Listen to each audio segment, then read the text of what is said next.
I got to say, it's probably a little refreshing for Kevin Feige that the headlines and the water cooler talk and all of that, it's not about Avatar. Matter of fact, I haven't heard a fucking soul talk about that other than like people being like, hey, you trying to go see that Avengers trailer? It's not really been about The Boys or Invincible or the DCU here lately. For the last couple weeks, man, something that hasn't really happened a lot, the MCU has been on the forefront of everyone's mind, it seems. And I don't know if it's on the forefront of everybody's mind for the right reasons, but, there is the old adage of like, there's no such thing as bad press. I don't know that I buy into that, but some people do. Mm-hmm. Kevin Feige probably does not. I doubt it. But I guess we should put a little disclaimer here. If you don't want to know anything at all, like if you're just like, I don't want to know anything about these, trailers that they're playing in theaters. I won't even call this first one a leak anymore because you literally can go to the theater and watch Avatar and see it right now. Mm-hmm. If you just, want to blow $20 or whatever. If you just hate $20, if you got $20 that you just hate. Right. You can't stand, who's that, Jefferson? Yeah. If you just can't stand that motherfucker, like, But, so we're going to talk about... I think it's Andrew Jackson. Anyway. Either way, I haven't seen a 20 in a while. I haven't bought drugs in years, so I really haven't seen a 20. But, so we're going to talk about these Marvel trailers. And also another disclaimer here, skip ahead if you don't want to hear any of this stuff, but another disclaimer would be, everything beyond the first one, we know what's in the first one, mm-hmm. right? Everything beyond that is speculation. Yep. So. Yep. So there are two of these that I have seen, and the Thor. I've seen that's the one that I've seen today. That's the Thor one. Yeah. The other one I've seen is the Cap one. Yeah. And you already gave the spoiler disclaimer. The spoiler. So, yeah, here we go. So you've seen the Thor one? I have. Okay. So when I saw it, it looked really intense, but it wasn't in English. I don't know what the fuck he was saying. This is the one where he's praying to Odin before this battle? Mm-hmm. Yeah. Did you see it in English or in another? I got to, so I saw the one that you saw with it's in another language, but then I also saw a super shitty one where it was in English. Oh, okay. So like I put them together, yeah. But yeah, the prayer that he's doing is basically he's praying to Odin and he's talking about, please let me see my daughter again. And so the rumors, right? So we know that the very first one is Chris Evans, Captain America, is coming back. Surprise. Yep. Steve Rogers is going to be in Doomsday. Huge announcement. Yeah. More on that in a minute. The second one seems like it is Thor. We knew that Thor was going to be in it. Maybe hey guys, Thor is back to being cool again. Thank you. And then the rumor is that the third one is a Doctor Doom trailer. Yeah. And then the fourth one is in fact going to be just more of a generic trailer for the film. Mm-hmm. What do you think about that? About their choices for these trailers? It's interesting marketing, if nothing else.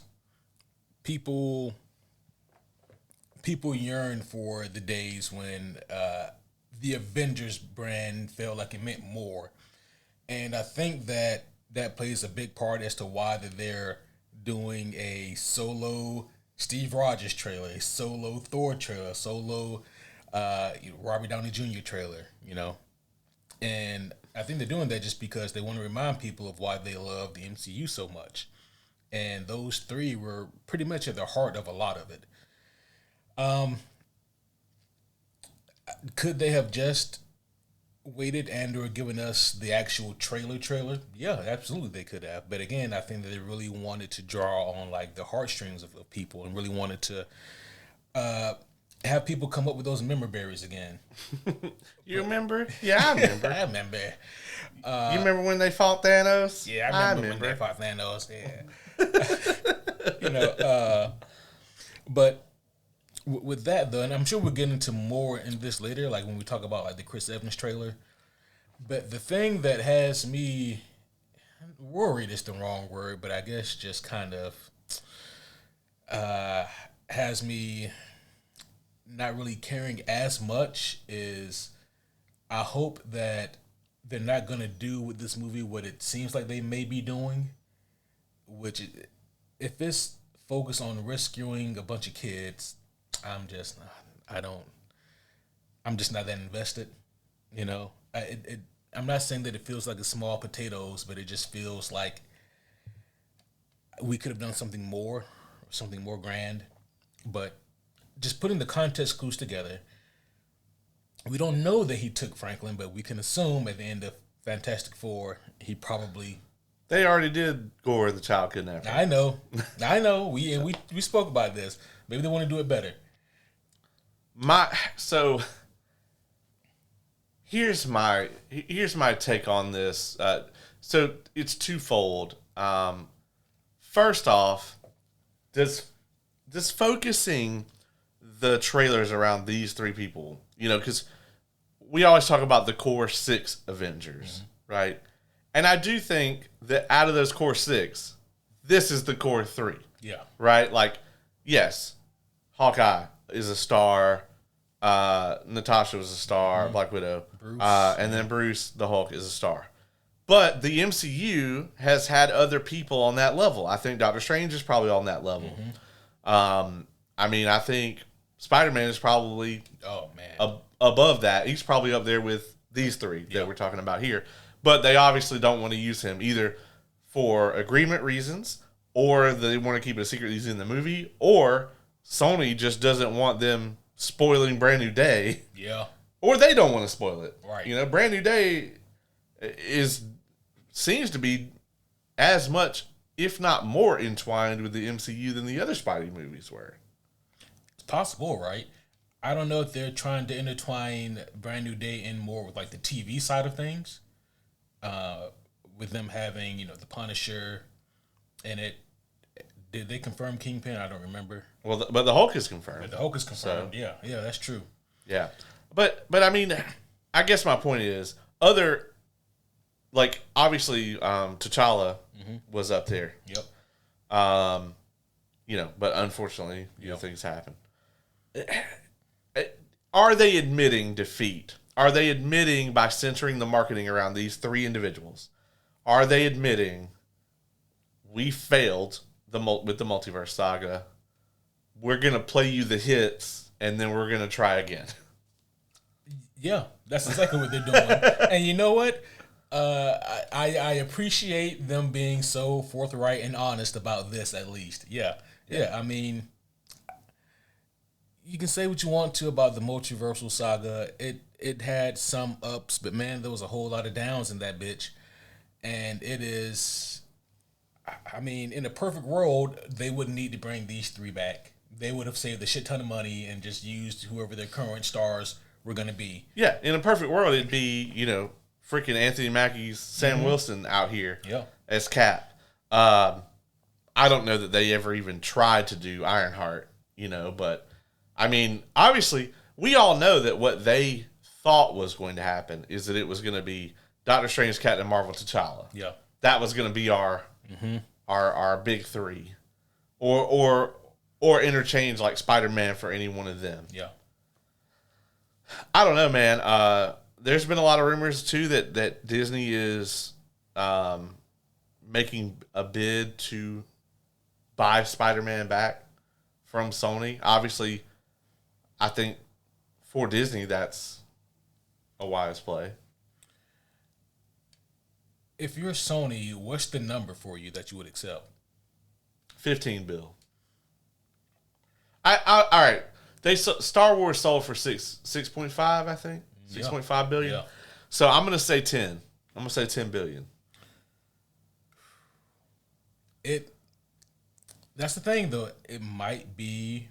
I think it's worth it. Like, and I would put in there too, 10 billion, and also Sony would also as part of that get first first offer on any rights, like licensing deals for Spider-Man. Because, like, I think the font, they have to keep that in perpetuity. So, like, I don't know if the homies know this, but, like, the Spider-Man font that's, like, on the PlayStation, like, on the PS3, you know? They fucking own that. Wow. Yeah, Sony owns that shit. You cannot put that font on a game console. They will sue your ass. Jeez. Yeah.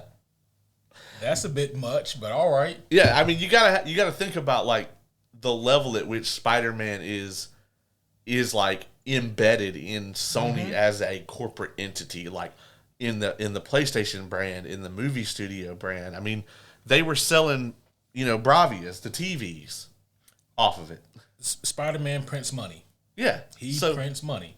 So I think 10 bill and first dibs on, like, if you want to do a Spider-Man TV show and you guys don't want to produce it, you have to come to us first and offer it to us.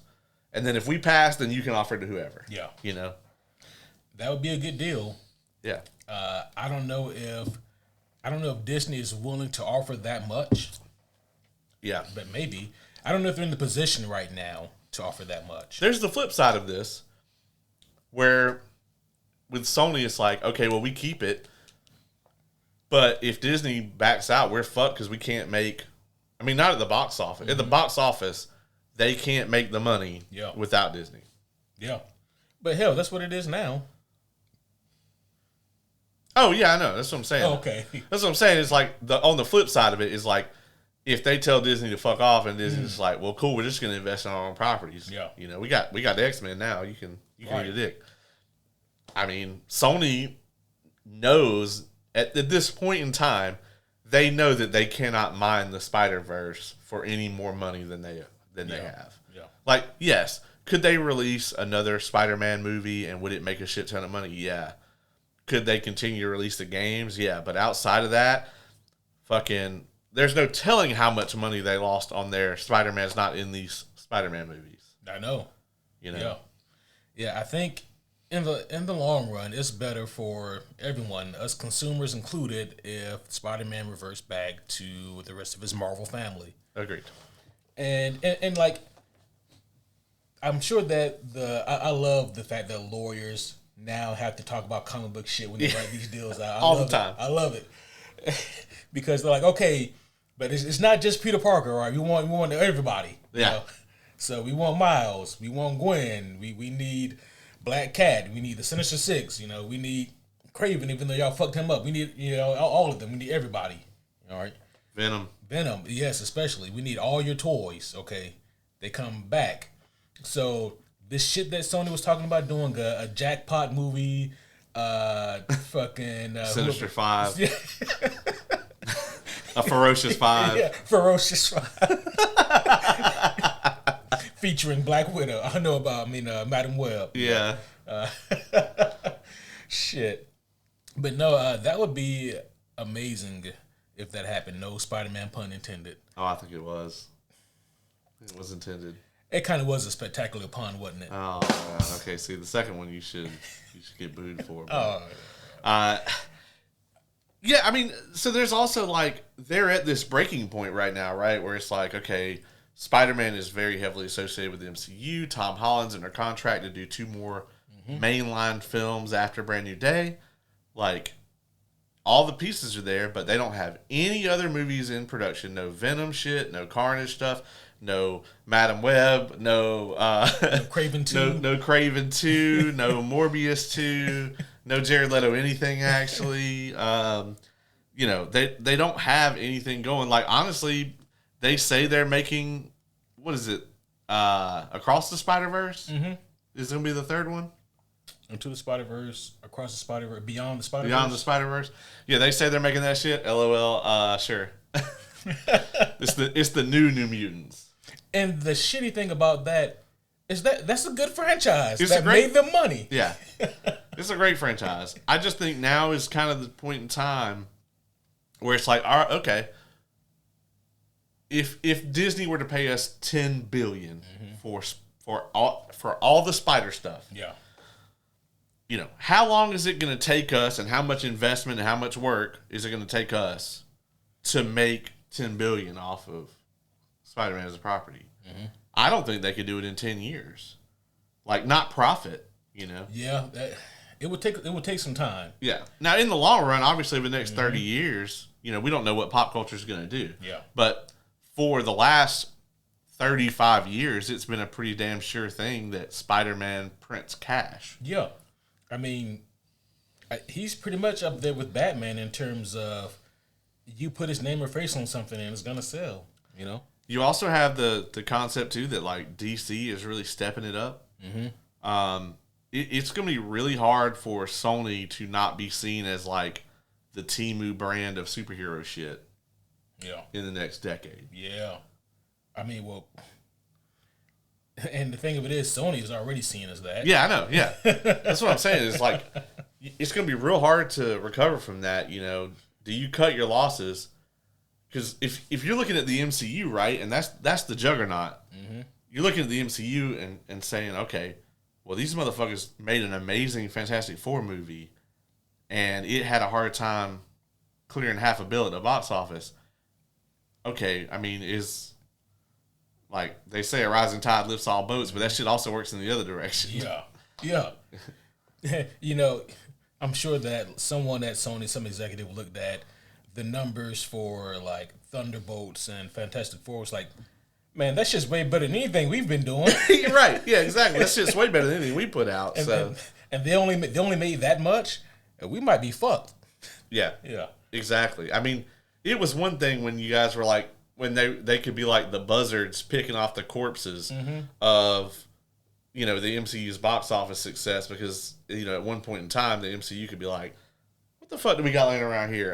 We got a fucking raccoon and a talking tree and shit. All right, put them out there. $1 billion, And then Sony could just come out and be like, oh, okay, well, we got Venom. Yeah, people are like, we like Venom. Yeah, we like Venom. Mm-hmm. Fuck. Here's the money. But, like, that's not the world we live in anymore. It's not the superhero.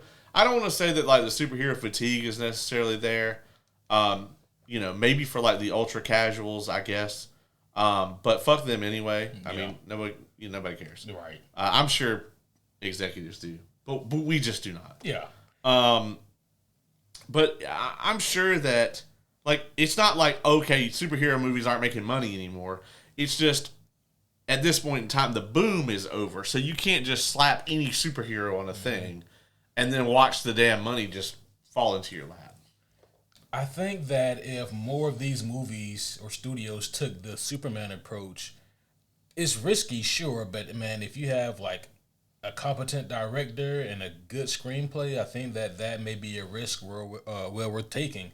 When you flip the script, metaphorically speaking, and instead of having this carefully constructed thing where anybody and everybody can follow, you just say, fuck it, man, let's put a comic book on the big screen and see what happens.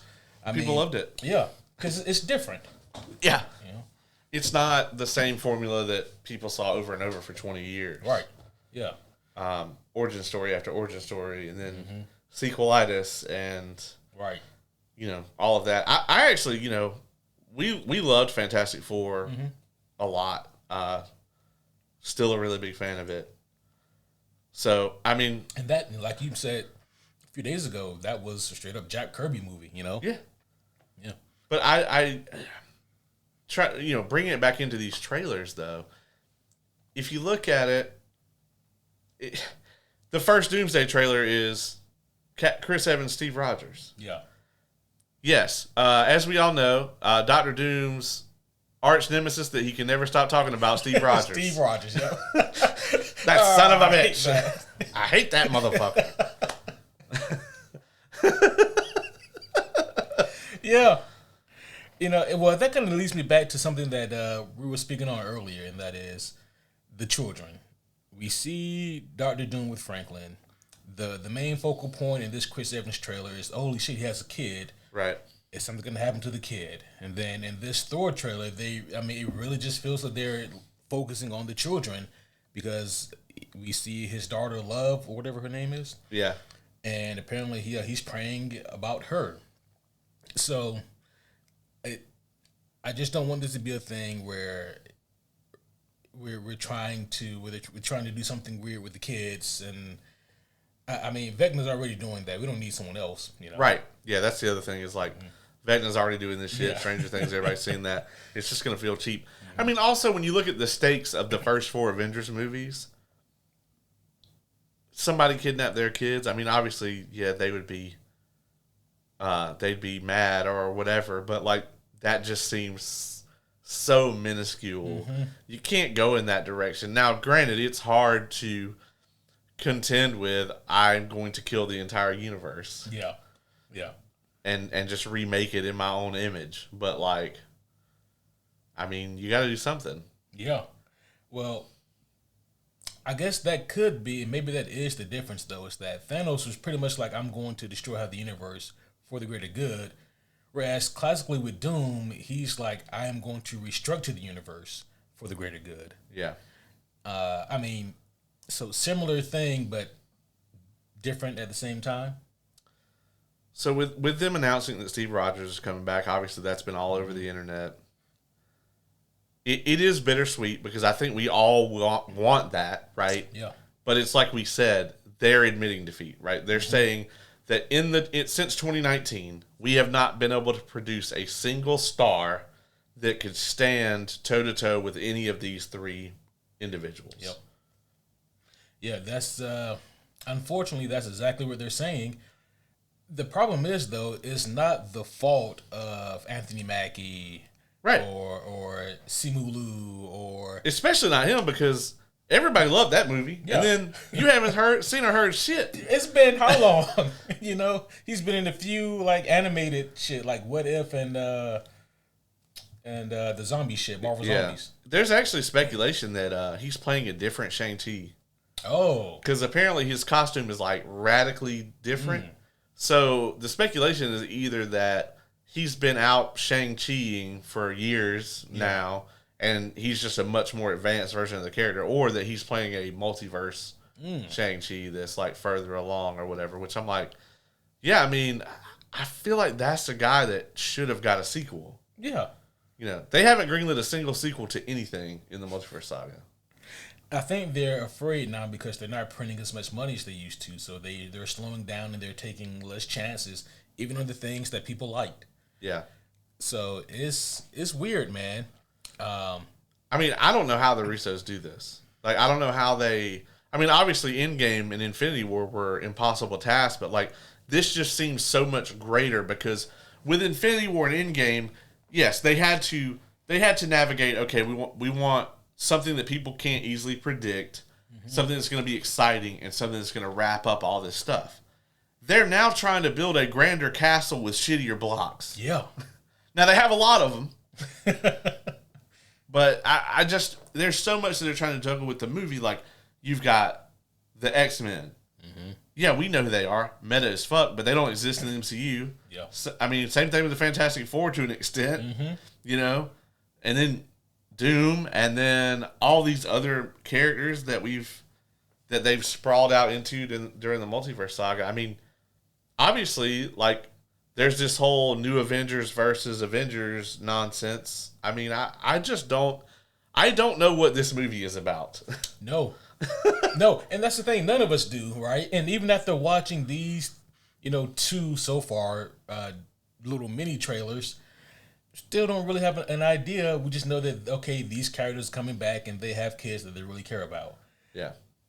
So they were really careful, it seems, to say Steve Rogers and not Captain America. Right. And we also see him in that trailer, like, putting the suit away. Right. So it's a tricky needle to thread, but... Well, because he's not Captain America. Yeah, he's... Sam Wilson is. Yeah. However... Right. Hey, and like it's like this. Dick Grayson was a tremendous Batman, but when Bruce Wayne came back, Right. So it's just one of those things where if you tell the story in a very specific way, it can really help bolster up Sam Wilson. But if you're not careful, you're just gonna make people wish that Steve Rogers was back as Cap. Right. And that's not. But my whole thing is this: like, what if it's still, like a twist of sorts? Like, what if he's still Hydra Cap? Yeah. And we just think he's on the up and up, because he's got a wife and kid, and like, oh no, he's a little. They pull a Peacemaker, and like there's all this Nazi propaganda, and no one noticed. I'll be honest. What I would do, and this would piss people off, but I would do it. I would have Doom kill him in like the first 5 minutes. That's terrible. Yeah, don't like that at all. Because the narrative here, where you get behind it, right? People are speculating, and I'm with this, that Cap going back in time and staying there basically fucked up the sacred timeline. Like this caused an infinite amount of ripples that fucked up the timeline.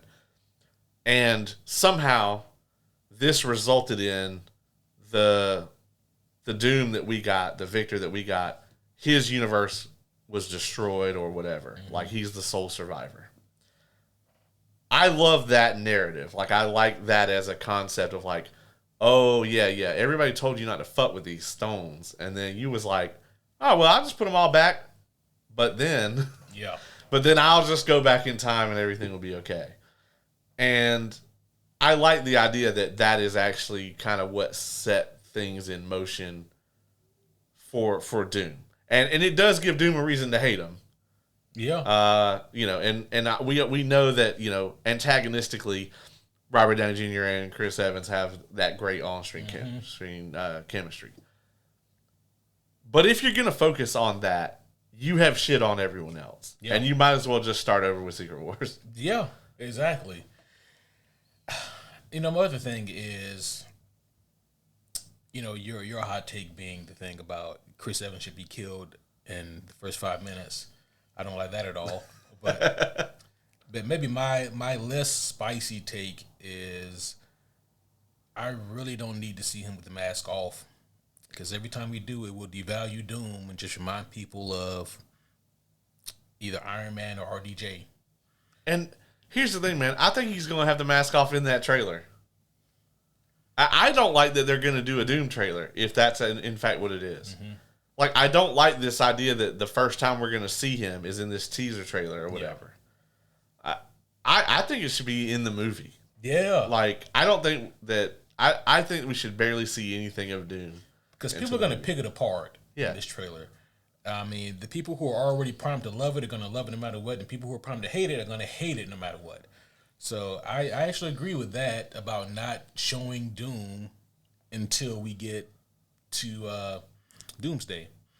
Especially since there apparently is so much other shit they can show. I mean, show us the X-Men. How long is this fucking movie going to be? Dog, there's so much they need to do.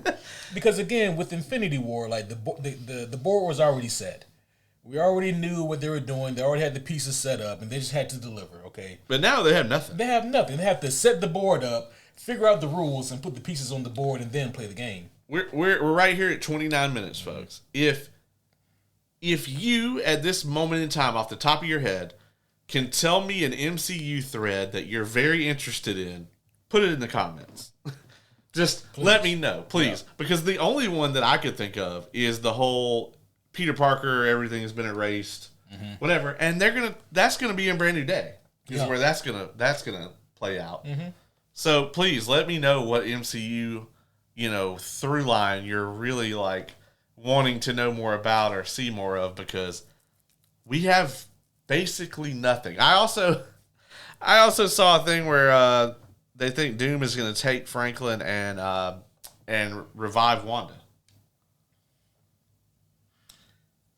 All right. And be like, if you and just kind of be like, if you help me unite the multiverse, you can see your kids. Yeah, because she is so sane and easy to work with. And trustworthy. Also, one of her kids is alive in this universe. Yeah. Yeah. I mean, there's so many different through lines that they can deal with and so many different things they could do.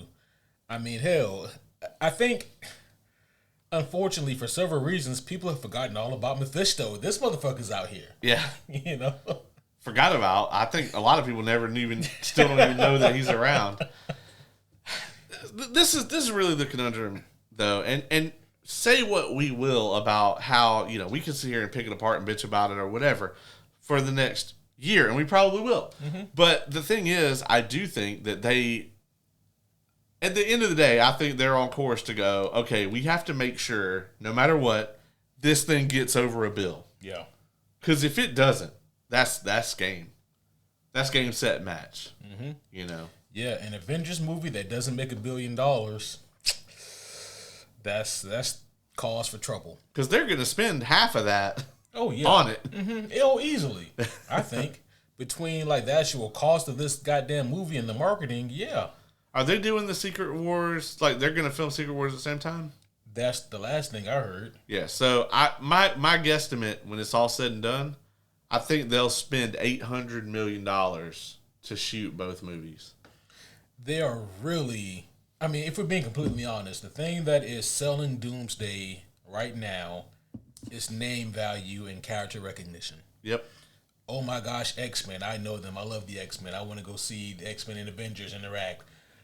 Dr. Doom. Oh, that's great. Robert Downey Jr. is back. Oh, this is amazing. Chris Evans, Thor. They're all coming back.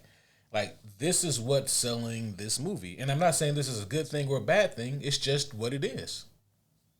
Yeah. So. And I mean, they have failed to establish these other characters. Mm-hmm. So I really don't think the movie's going to have time to focus on them. Bro, if this movie, I imagine that they're going to focus on stretching it 6 characters.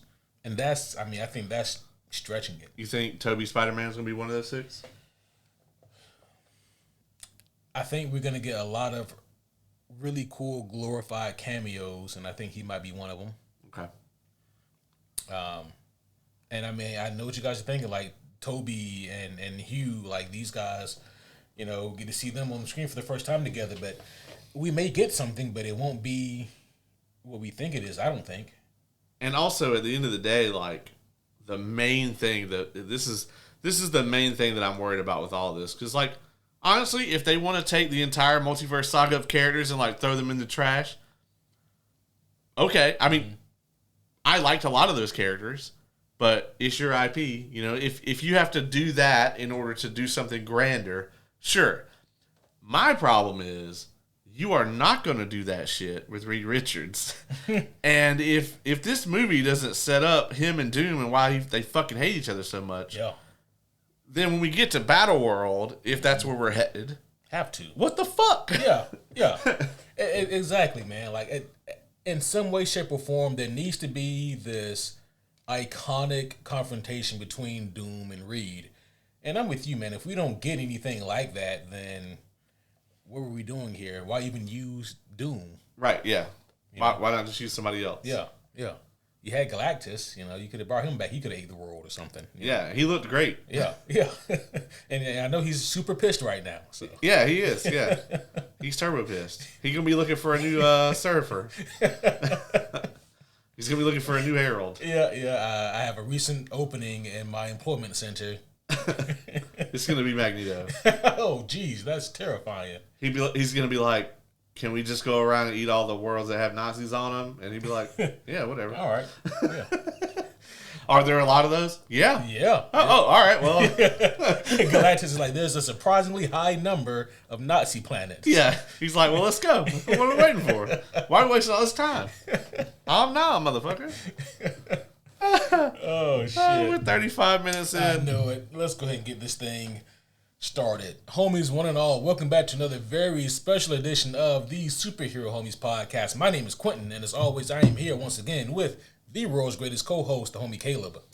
That's me right here. We are here just a few days before Christmas, which means that the next time you see us, we will be changed individuals because we will have seen 3 more episodes of Stranger Things. Boy.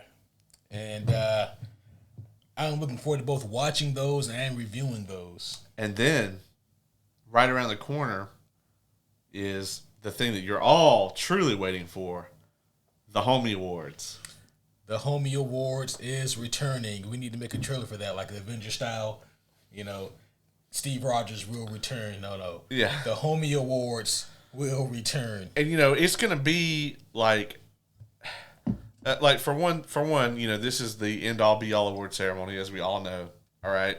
But also, Expedition 33 is not going to be stripped of any awards. Nope. You know? Nope. Some bullshit Indie Game Awards. I know you've seen that. I have. That was fucked up. Like, really? That's some bullshit. Yeah. Yeah, spoilers. E33 won everything at the Homie Awards. Best superhero movie, best action. Yeah, it won all the categories. Yeah. You don't ask us how. Yeah. But yes, the Homie Awards will be returning, and as it has been for the past 2 years, the winners of each category will be up to all of you guys. So there will be a poll that will be put up within the coming week and a half. And on this poll, you guys have the option to select which movie and or TV show you thought was the best in this category. So best story, best lead, best antagonist, best protagonist, best musical score. There's a whole litany of different categories all throughout the Homie Awards. And we try to sprinkle something in pretty unique for you guys every year. So go ahead and vote for the Homie Awards. As soon as it is live and active, I will post a link. And looking forward to seeing what you guys think. Can we put a little optional bonus question down at the bottom that's like, is Sinners a musical, yes or no? We are the foremost experts on this topic. We are. Somehow we are.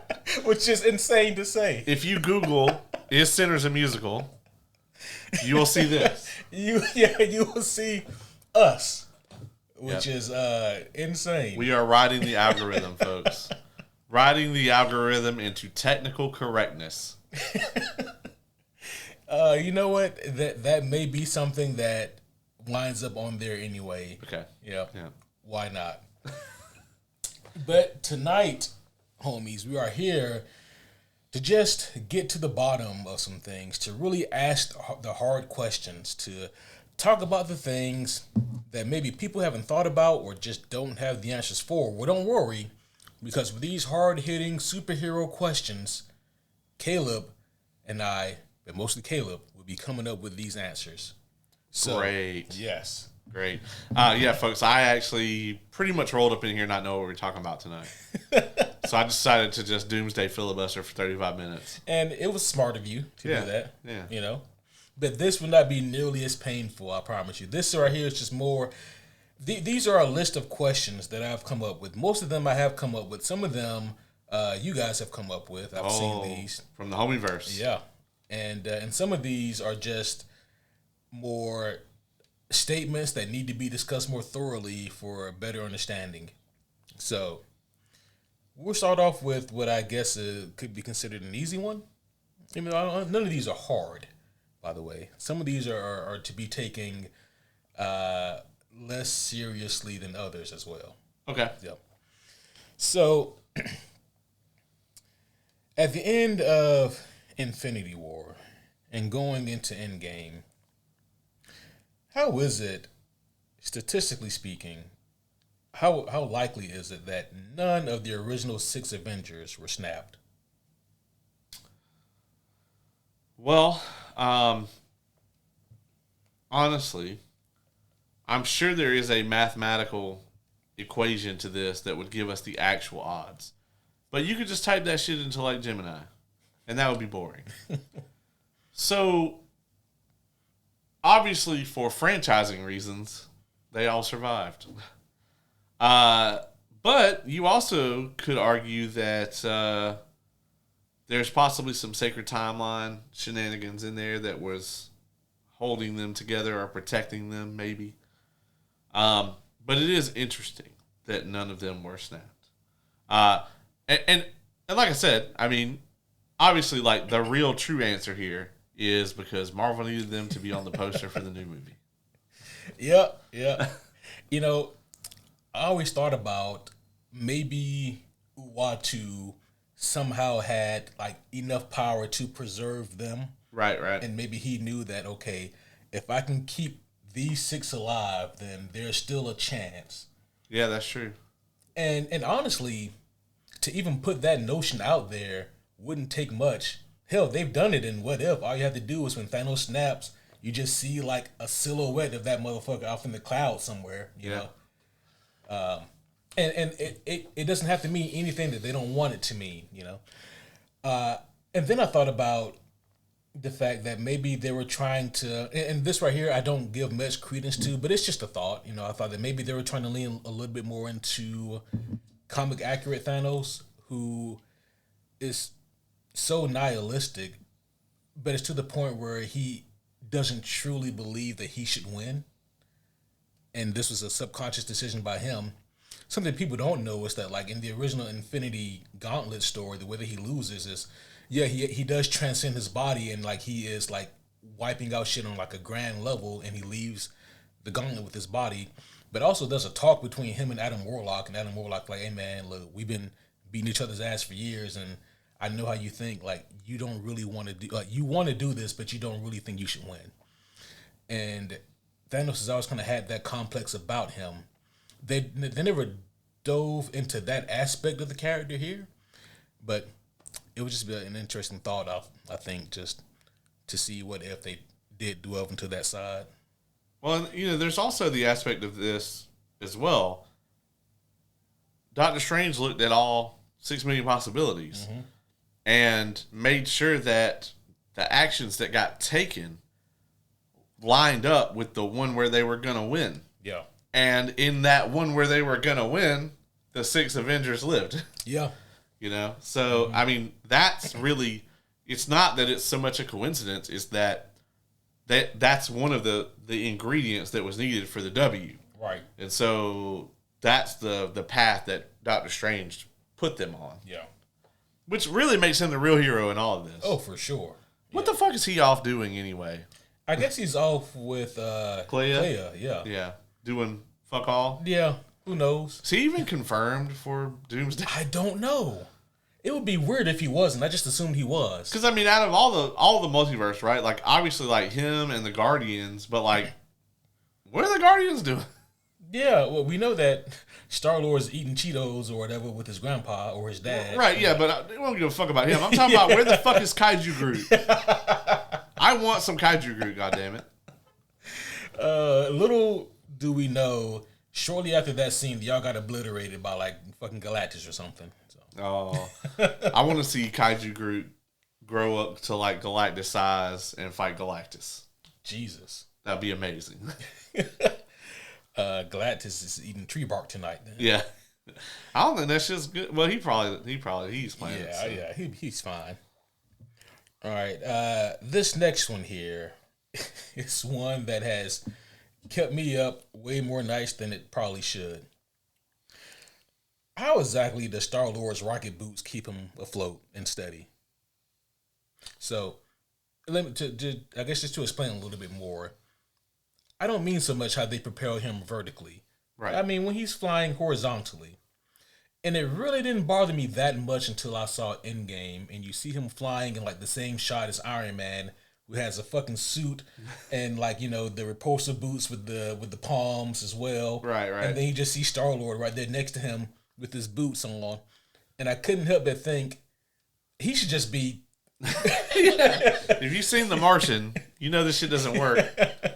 But yeah, I mean, he doesn't have anything to steer himself or steady himself or any of that shit. He really, like, truly shouldn't be able to turn at all because he can't, like, barrel roll. He doesn't have anything to give him, like, horizontal momentum. Right. So, whereas, like, you know, Iron Man, he, you know, just thrusts in that direction and then... Yeah, he has, like, the palm thrust. And also, like, there's vents that he has on his sides as well that help him to do that as well. Yeah, and he has a fucking AI doing the shit. Exactly. Yeah. Making all the calculations in real time and everything. Whereas Star-Lord just has some damn boots on. He got some crusty old boots. and if you want to, homies, you can make the argument that, well, in his helmet is connected to his boots, which is complete nonsense because that's never been stated. Right. But even if that were the case, it doesn't explain how he would be able to maneuver. Yeah, no, that's garbage. He shouldn't be able to. Star-Lord is awful. So this next question, I would feel we would be remiss if we didn't attempt to answer. This is more of a series of questions. Okay. Answer them as you see fit. Okay. In The Dark Knight Rises, where is the Lazarus Pit? How was Bruce's back fixed? And how long did it take him to heal and get back to Gotham? The Lazarus Pit is clearly in this well-known desert right outside of Itacamania. Oh. And right outside of where? Just for my... I'm sorry. I had a little cold there. Right out. It's...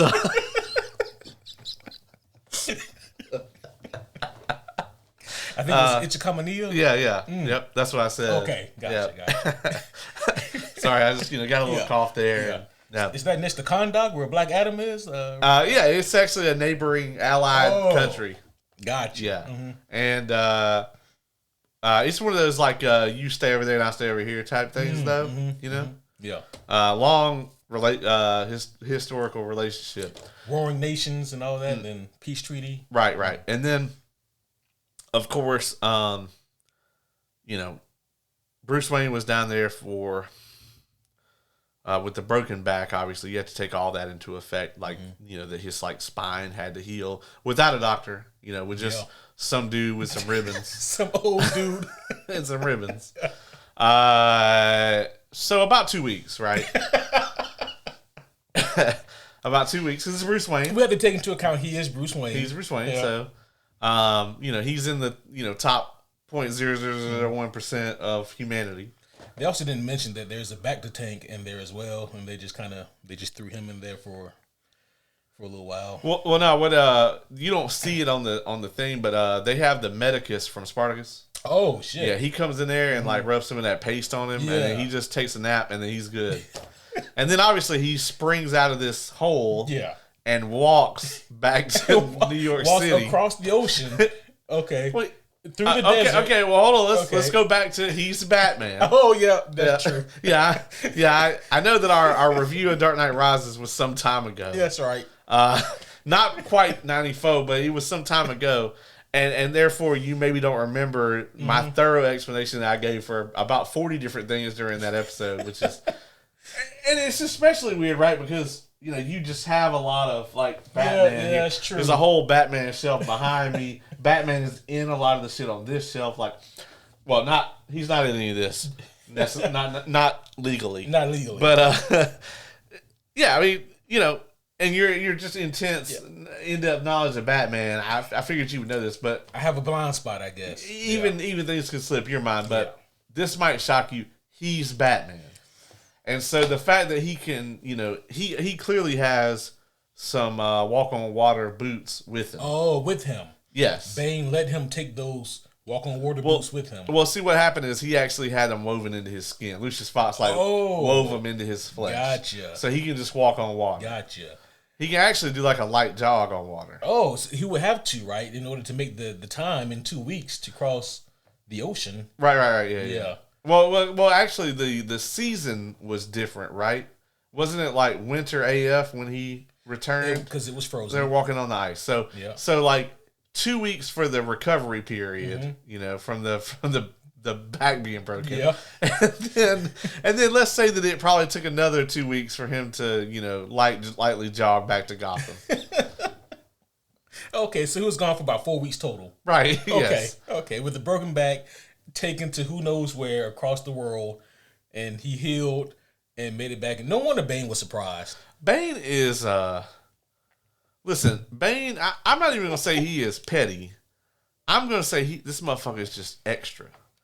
Because I'm gonna tell you right now, there is no way. Also, I'm an IT person, right? And so the thing that fucks with me is actually none of this.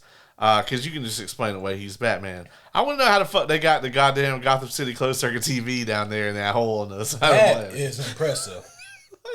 No, that's some 50 Cent level pettiness. Yeah. You know. Yeah. Like, I want to make sure that he sees this. Yeah, like obviously, like you could have just strung him up on the side of a building in Gotham and just like made him watch the shit. Yeah, there was no need to put him down there, you know. To drag this motherfucker all the way across the earth. And so did Bane just like put him in a crate and ship him, or did he, you know? I get the opinion from the movie that like he personally brought him there.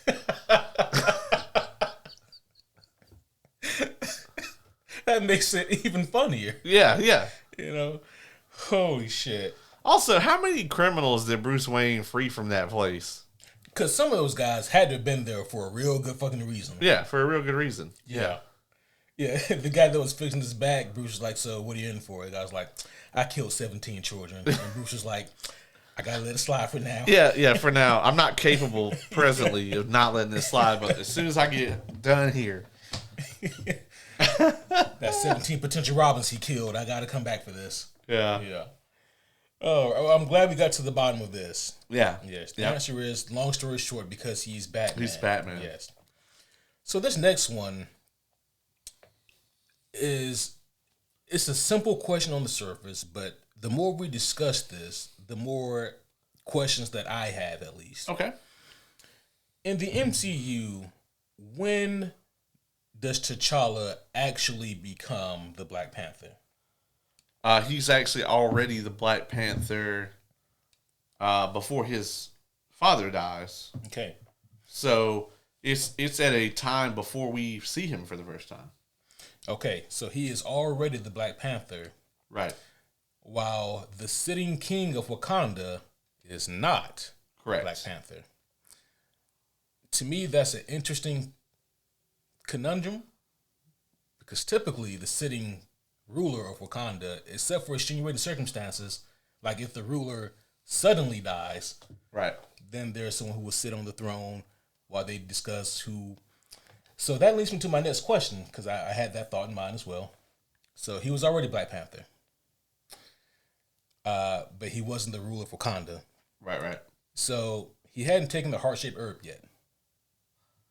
I actually don't think that that's true. I think he already had taken the heart-shaped herb. So, like, here, they never said this, right? So this is pure speculation, and I'll damn near say this is my own fucking headcanon, okay? We can go there. But in my mind, what happened is T'Chaka was older, right? And he was being seen more and more on the global stage as a, you know, statesman, right? So his son, who is coming of age, who he's going to obviously pass the throne to, his only son, the only heir that they knew of,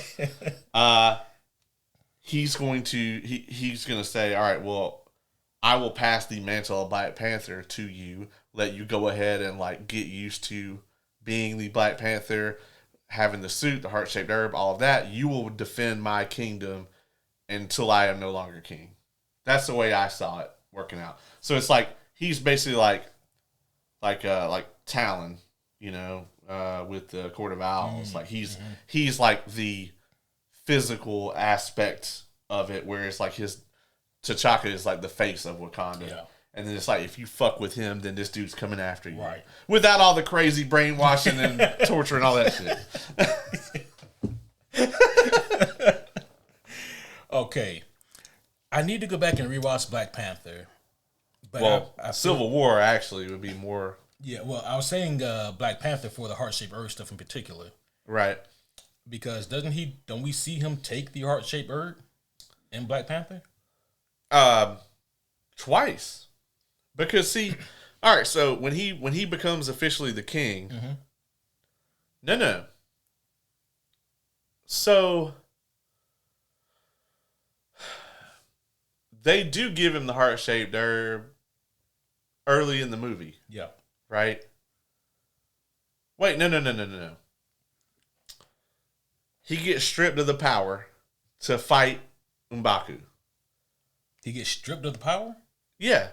Yeah, they strip him of the heart-shaped herb before he fights M'Baku at the beginning. How the fuck do they do that? It happens in both fights. So, Forrest Whitaker's character? Yeah. Wakambi? Sure. He tells him, you will now be stripped of the power of the herb. He gives him that goop out of that out of that Aladdin lamp. Yes, right. The anti-Black Panther goop. Yeah. Yeah, why is that a thing? I feel like they shouldn't have that. I feel like they shouldn't have that too. What if somebody gets the recipe to that? Yeah. All I gotta do is like in the middle of the fight, just be like, yeah. Or just make it into like a bullet or something. You know? Or they'll put on their food. Yeah. But he strips him of the power of the heart-shaped herb at the beginning of the fight with M'Baku. So he already had it. And then after he beats M'Baku, he officially becomes the king. And then we see him take it again, and they do the thing where they bury him and all that shit. Yeah. So then he's the Black Panther. Then he gets the challenge from Michael B. Jordan. Killmonger. Killmonger, thank you. From Killmonger, and they strip him of the heart-shaped herb, and then he fights Killmonger, and he loses. And then we see Killmonger take the herb, and then we see the last heart-shaped herb be given to him that they had, be given to him in the snow at M'Baku's palace or whatever. Yeah. So we actually see 3 different people take the heart-shaped herb. But when he takes the heart-shaped herb, that doesn't necessarily make him the king, because there's already a king of Wakanda at that point in time that has taken it. Oh, yeah, but they were cheating at that point. Oh, yeah. I mean, everybody was cheating. All right. That one, I feel, was actually succinctly answered. Wait, what do you mean by that? Oh, nothing. No, I mean, just like the other ones. Oh, okay. Okay. I see. Yeah, of course. Got it. Come on. Yeah. All right. This one, I don't know if you have such an easy time with. Oh, boy. So, I mean, the 2 questions ago was super easy because it's just he's Batman. So, with this question right here, we could have done an entire episode asking questions about this particular movie, but I decided not to do this. So I narrowed it down to one. In Batman versus Superman, what was Lex's plan after he created Doomsday?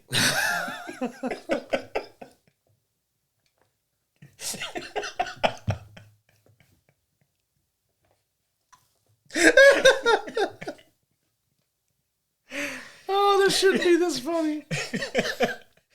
But you asking me to explain that shit, clearly I would have to be the smartest person in the world to answer it. Because the stupidest motherfucker in the world came up with it. Oh my God, okay. So, what was Lex's plan after he woke up Doomsday? I have not one fucking idea. Okay, because, alright, so he woke up this Kryptonian death monster. Yeah. And he did so with the idea that this thing was going to kill Superman. Well, it immediately first tries to kill Lex. Correct. And Superman intervenes. Right. But Lex is thinking when he wakes this thing up, it's going to kill Superman. Mm-hmm. And then what? Yeah. Do you have a way to stop that? Yeah, because that's like being like, I'm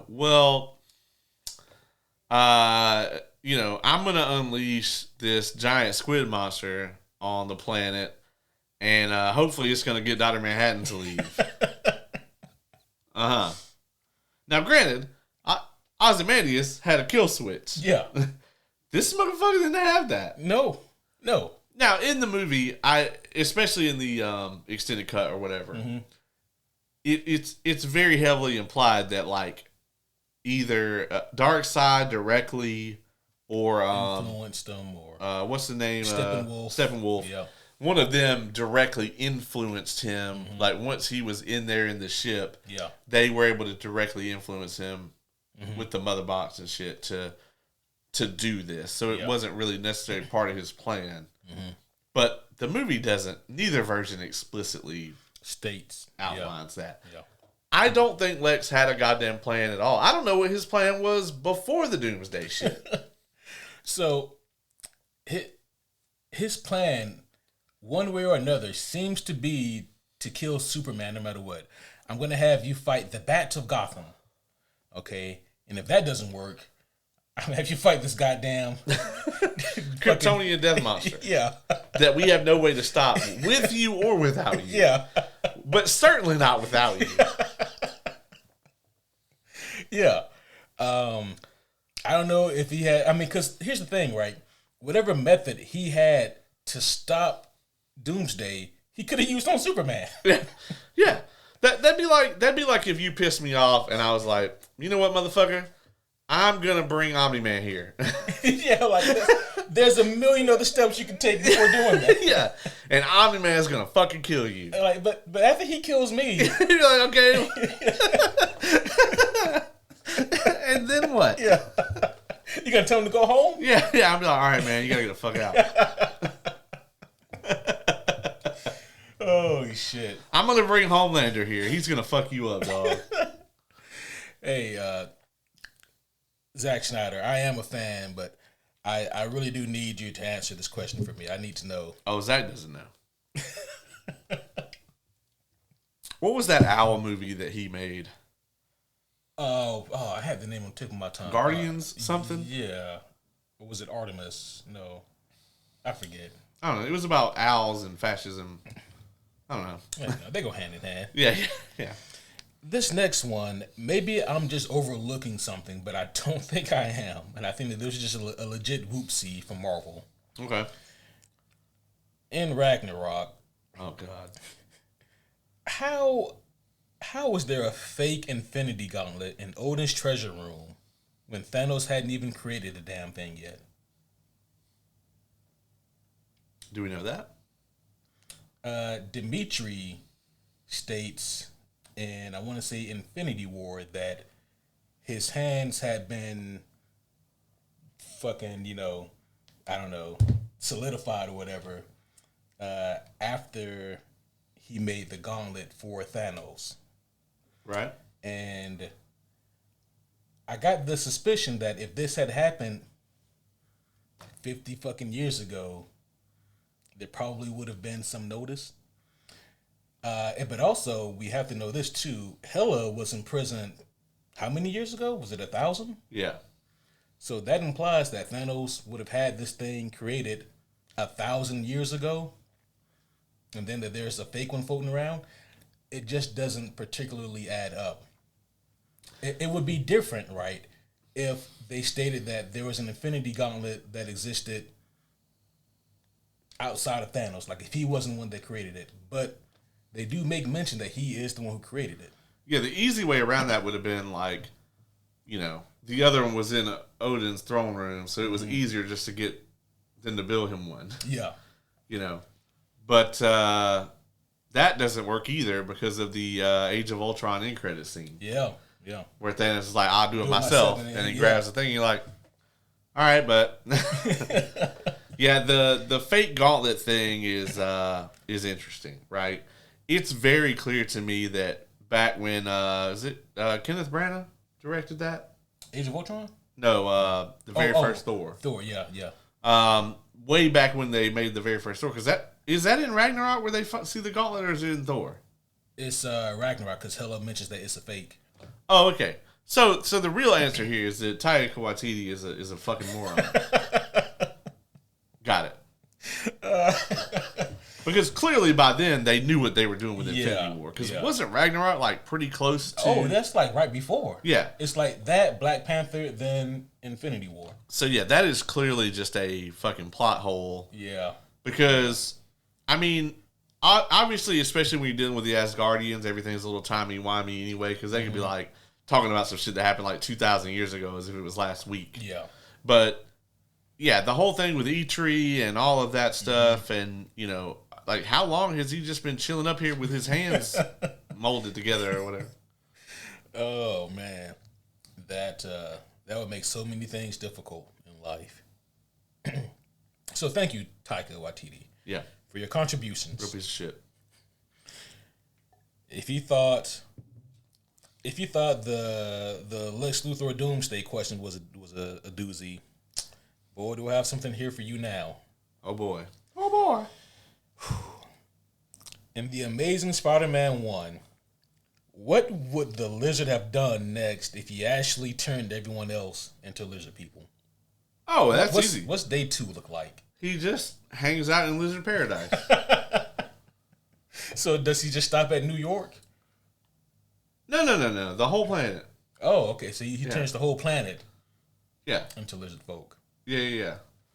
They have to prevent the dinosaurs or whatever from returning. You know? Mm-hmm. Yeah. I don't think that's how any of that works. I mean, obviously he wanted to turn the entire world into lizards. And I'm not really sure why that is. Has he thought about simple things like, what about cars? How are you going to get into a car? Oh, we're not going to have to worry about none of that shit anymore because everybody's going to be a lizard. See, okay, if I'm Lizard Q and I live here, right, in Georgia, but you, Lizard Caleb, live in fucking Lizard Las Vegas, and I'm like, hey, dog, I'm going to come visit you. I got to just lizard my way across the country. Correct. Wasn't that in like 2011, 2012, somewhere in there? Yeah. Yeah, I mean, this is the early 2010s. Look, this is the only way you're going to get anybody to be a Republican, okay? You got to turn them all into Got to turn them all into lizard people. Back in the early 2010s, it was a different time. You couldn't just be a Nazi on TV and shit back then. No, you had to commit to the act. Yeah, they wouldn't even put your ass on television. Yeah. You get pre-canceled. Oh, man. Yeah, man. I don't know what the fuck he was trying to do, to be honest with you. I don't think they thought that through very well. What gave it away? Yeah, man. You got to turn everybody into a lizard, I guess. Sometimes it be like that. And honestly, that's where that movie goes to completely to shit. Mm-hmm. Like, I actually really enjoy that movie up until that moment. Yeah. It has my favorite Stan Lee cameo in it. When they're in the library. Oh, that is a he's great like listening to the music and like the Spider-Man lizard man fighting behind him. And at one point, like I think a desk almost hits him and Spider-Man webs it and catches it. It's incredible. It's my favorite Stan Lee cameo, period. So. Oh, that's great. Yeah. It's so good. I'm so glad that he didn't turn Stan Lee into a lizard person. So. Man, Andrew Garfield was robbed. Oh, for sure. Yeah. Imagine being that good in a series that is helmed by Amy Pascal. God. I mean, everybody keeps talking about like, oh, they're going to bring Tubby Spider-Man back for whatever. I would much prefer it be Andrew Garfield Spider-Man. I have room for both of them in my heart. Oh, me too. But if I got to pick one, if they're only going to give one of them some time in the sun, I want it to be that one. I would agree only because Andrew hadn't had those iconic moments in his movies like Toby has.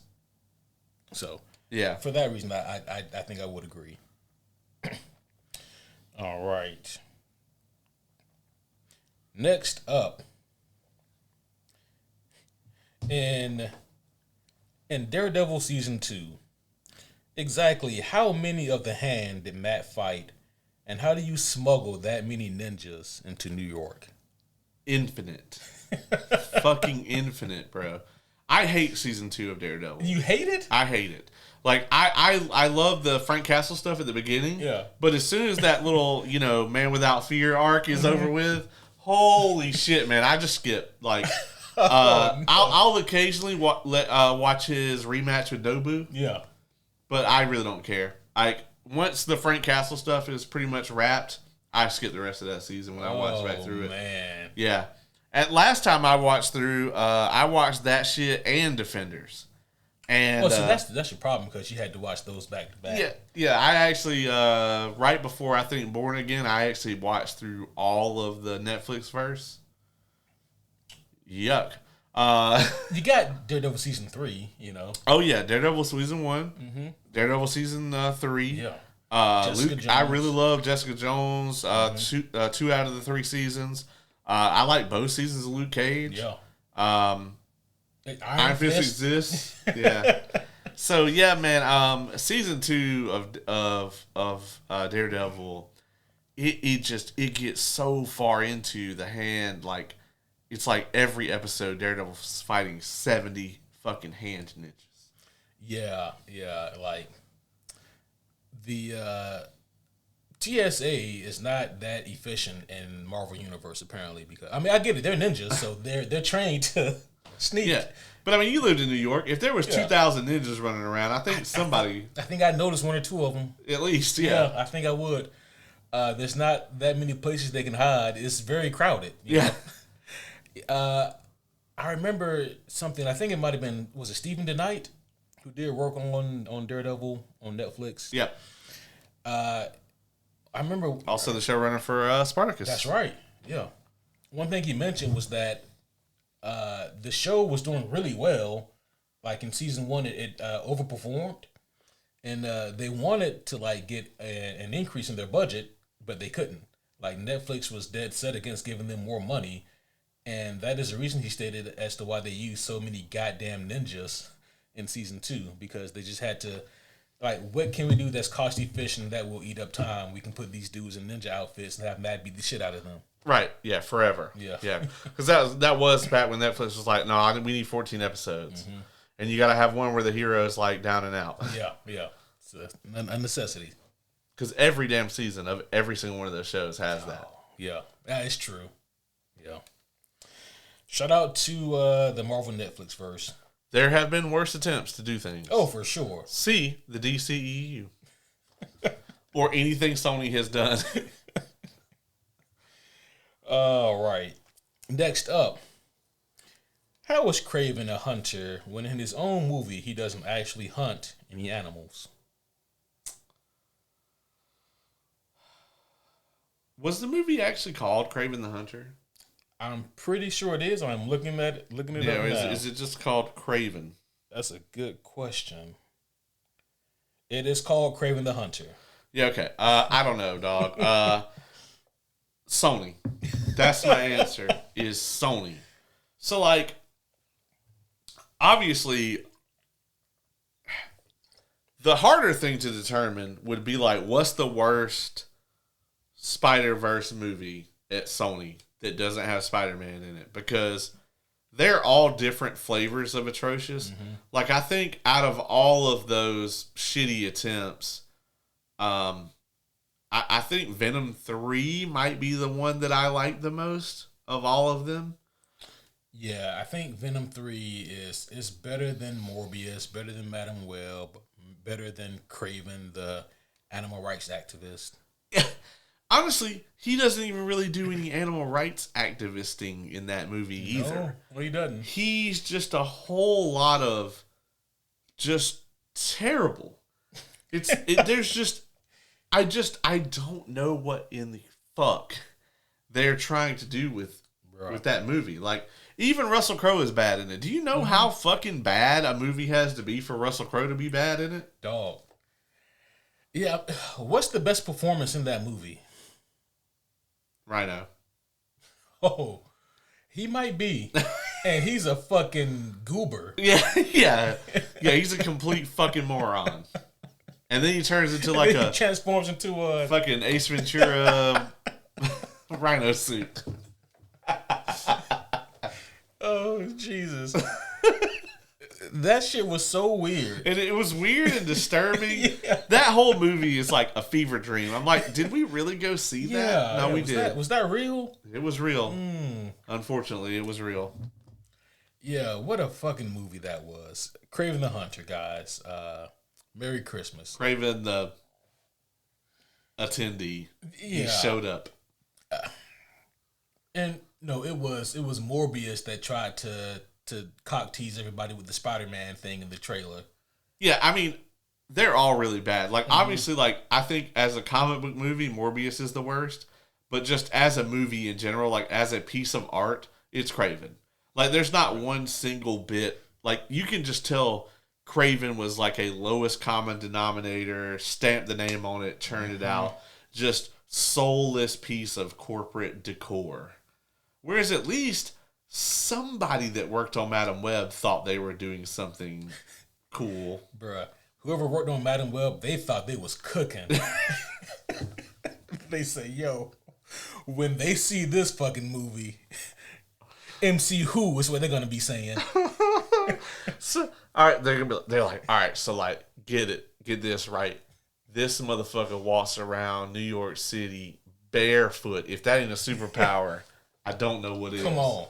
And then I could just see like they're at the like table read or whatever, and someone was probably like, right here. So, question: if he keeps having the dreams of these three women showing up to his apartment and killing him, why doesn't he just move?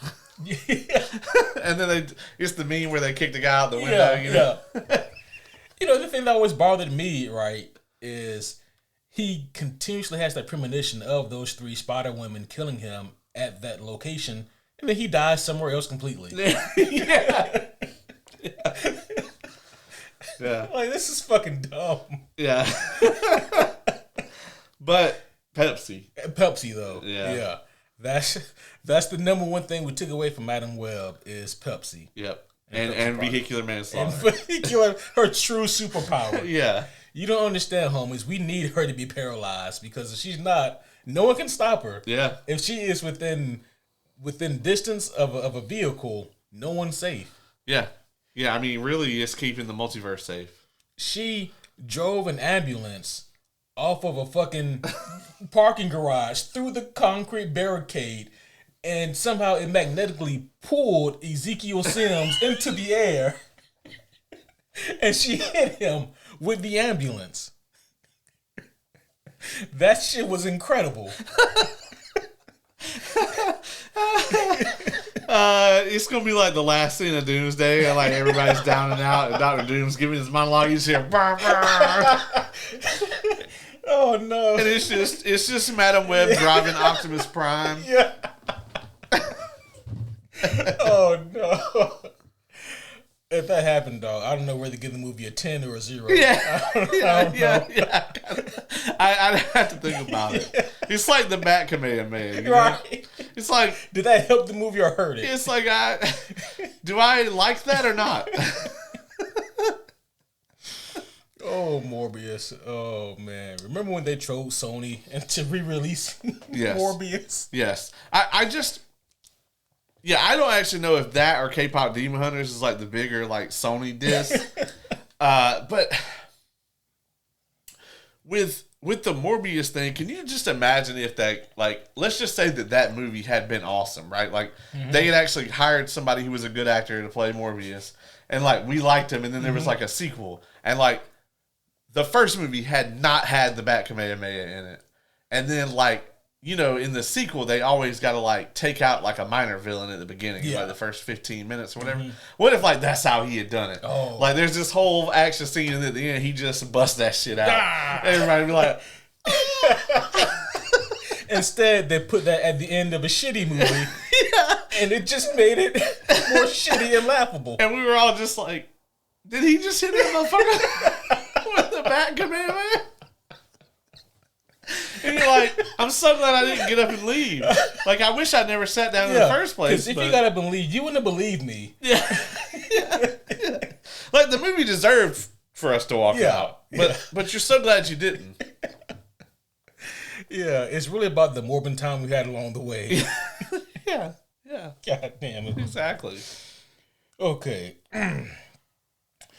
Next question.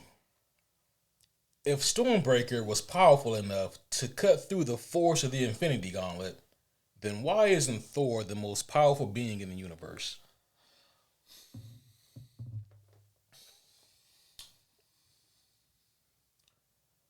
My thought on that is when I saw it happen, I believed that in that scene, and granted, like, someone's going to go fucking Google it and prove me wrong.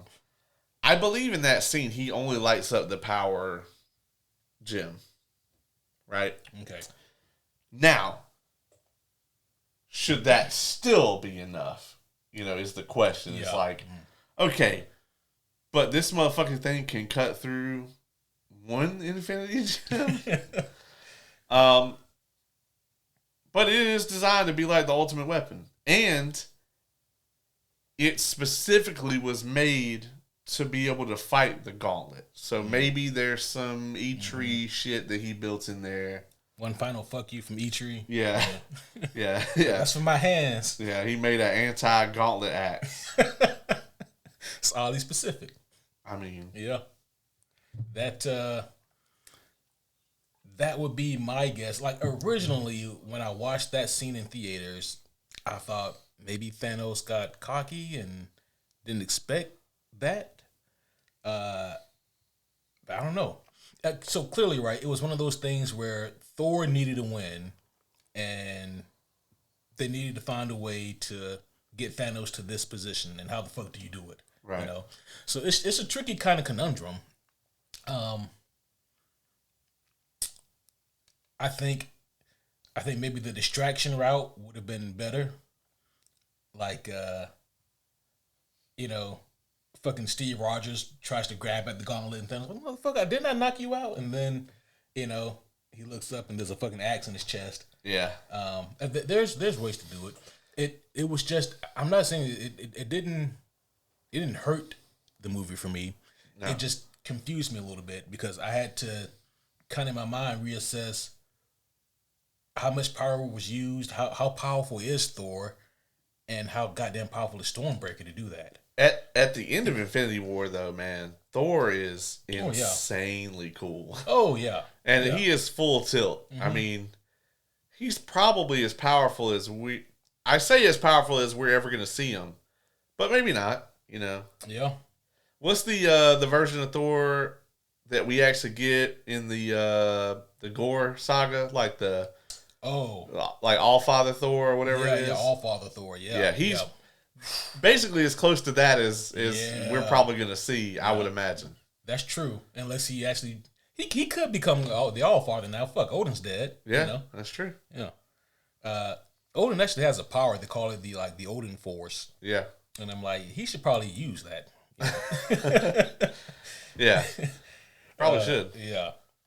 It's going to be the Thor Force now. The Thorth. The Thorse. Yeah. Yeah. I think they might. I was going to say they get sued, but they own it. Yeah. Yeah, they own that. So, yeah. Doesn't matter. They do whatever they want. All right. This next one, I swear to God, should not be a question. Like, yeah, okay. But it is a question that needs to be answered. So here we go. Let's do it. Oh, boy. Oh, boy. In the movie The Flash, who killed Barry's mother and why was the murderer never found?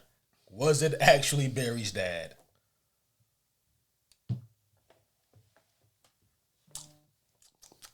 Like, the movie clearly, without saying a fucking thing, leads us to believe that it was Thawne, right? And there's even a yellow, aura in there when it happens. Yeah. And then they just never bring that shit up. Never mention it. You never see a character named Thawne. Yep. You don't get no reference. No reference, no nothing. So it fails on two ends. It fails on one end because if you are a comic book fan, if you've read Flashpoint or if you've seen Flashpoint Paradox, you know what this movie is trying to do, what it's pulling from. And you know that Thawne is an integral part of this whole story. And that if you take him out, there's no Flashpoint. Right. I mean, we know that, yes, Barry is the cause of it, but without Thawne, you don't have a story. Can you imagine how amazing a Flashpoint would have actually been if they had done it, even as good as the animated comic? Bruh. It would have been one of DC's best movies. Yeah. Point blank period. It would have been their version of Civil War, basically. Yeah. And we talked about this before, but they could have done it. They had the rights to everything. They had everything. Yeah. And that's really the thing that's so absolutely mind-blowing about the DCEU the whole time, whereas it was like Marvel was always scrambling, okay, who do we have in the fucking toy chest that we can use? DC has literally everyone. Yeah. They have literally everyone. There's not one single fucking character that they don't have. Yeah. And they still fucked it up tremendously. Yeah. Matter of fact, Aquaman, he wasn't in Flash, but Wonder Woman was. Like, they could have done the Atlantean and the Mascara War, you know. They could have not got George Clooney. Yeah. Picked up Jason Momoa. Mm-hmm. And done the whole thing. They could have had the whole fucking thing. Absolutely. They could have. That's what's so crazy is that they actually fucking paid Batman and Wonder Woman to be in the movie. Mm-hmm. Yeah. And fucked them up. They gave Batman his worst suit yet. How do you make a suit worse than the George Clooney nipple suit?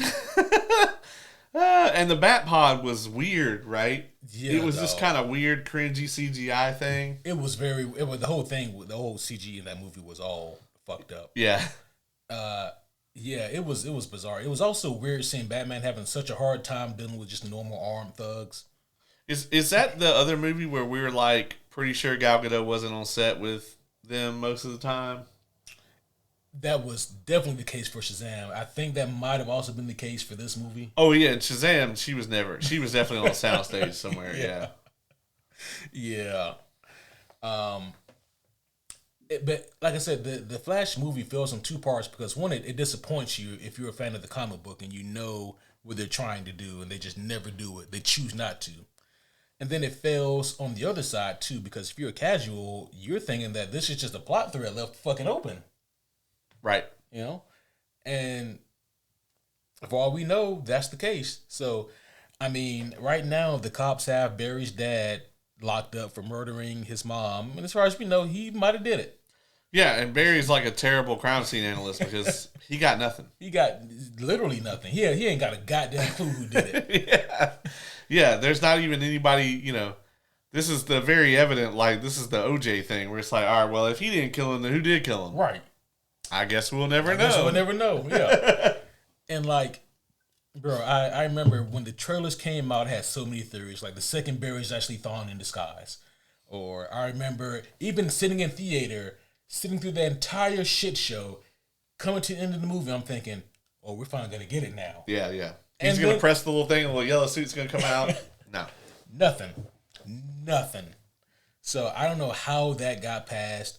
Andy Muschietti, I need you to just make another season of Welcome to Derry and stay the fuck away from Brave and the Bold.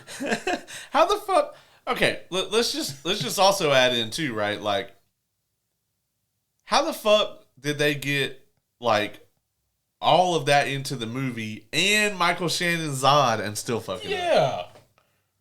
It was a fuck up of such an incredible proportion. You know, I actually thought like because Aquaman wasn't confirmed for the movie, but Diana was. Mm-hmm. I thought, okay, well maybe instead of in this alternate timeline, instead of the Atlanteans, it's gonna be like Zod actually is trying to do his shit. Like his Kryptonians are on Earth, and it's the Kryptonians versus the Amazons. That would have been cool too. Yeah, I was like, oh man, they could do some really cool shit with that. Yeah. Whatever. Nope. No, dog. Yeah, so also Flashpoint Superman get his fucking ass kicked by Zod. Oh, for sure. Oh yeah. Yeah, no, that would not be fucking pretty. No. Absolutely not. Because like full power Superman about got fucked up. Oh yeah. All right. Next up, in The Boys, why hasn't Homelander just murdered all of his enemies? Having quotation marks specifically in the latter seasons. So like once he's gone full MAGA Homelander and everybody supports him and his Magalander. Yeah, Magalander. Why hasn't Magalander murdered all of his enemies? Yeah, I mean this is the biggest plot hole in the show that has many, and it's just like okay, so Butcher has some superpowers, but pretty much everybody else, for better or worse, other than Annie, are just regular ass people, and he's vilified Annie endlessly. So like, why doesn't he just kill them all? It's not like he couldn't. It's not like he doesn't know where they are or couldn't find out where they are. He's been in the same room with them multiple times. Why doesn't he just kill them? And that's what I mean, right? I think it was season 3 where he finally goes like full MAGA or whatever. And when he does that, like he kills like someone who's shitting on him in public. He does it in front of everybody, and then his supporters start cheering for him. And in that moment, I thought, "Oh yeah, okay, we're doing this. You're right. This is great for the show because now all gloves are off. Like they're not safe. Like there's nothing they can do. They're gonna have to act before he does." But no, No, we're still just fucking around. yeah. Whereas previously in the earlier seasons, he had to kind of play it somewhat smart and cool because if he murders these people in public, that's gonna do terrible things for him and for Vought. Right. But now there's no reason for him to not just murder them. Like you said, they've been vilified, and his supporters love him no matter what. So, what could he possibly do that would hurt his? Yeah, we killed these well-known Starlighters. Yeah. End of story. We saved the day. Yeah. Right. Congratulations. Wouldn't even make the front page. Nope. So yeah, it's just a weird kind of conundrum. Because on one hand, they almost paint it like he can't be bothered with them, but on the other hand, they're the ones who are fucking his life up. So you can't have it both ways. Yeah. You know, this is just really and clearly one of those cases of them having more seasons than material. Yeah. Especially once he finds out that Butcher almost did kill him multiple times. Number one, when they sick Soldier Boy on him. Mm-hmm. And then number two, when they brought that motherfucking virus out. Yeah. Yeah. That's twice. You gonna give them a third chance to kill you? Right. So, yeah. And they're like the only people who have ever come close, really. Right. Yeah. All right. Next up. Okay, so this right here, this is one of those questions where I think that there's just a good chance that maybe I am misremembering something. Okay. Or, you know, I don't have all my context together. Bruce Wayne's Batman. Oh, fuck, that's it. Yeah. In Iron Man 2, we see a folder titled Avengers Initiative. But who the fuck was supposedly in it? Because Thor had not shown up yet, Banner wasn't hiding, and Cap was MIA. Not necessarily. They knew of Banner. They knew of him. And they knew where he was. Okay, so we'll say Banner was in it. Okay.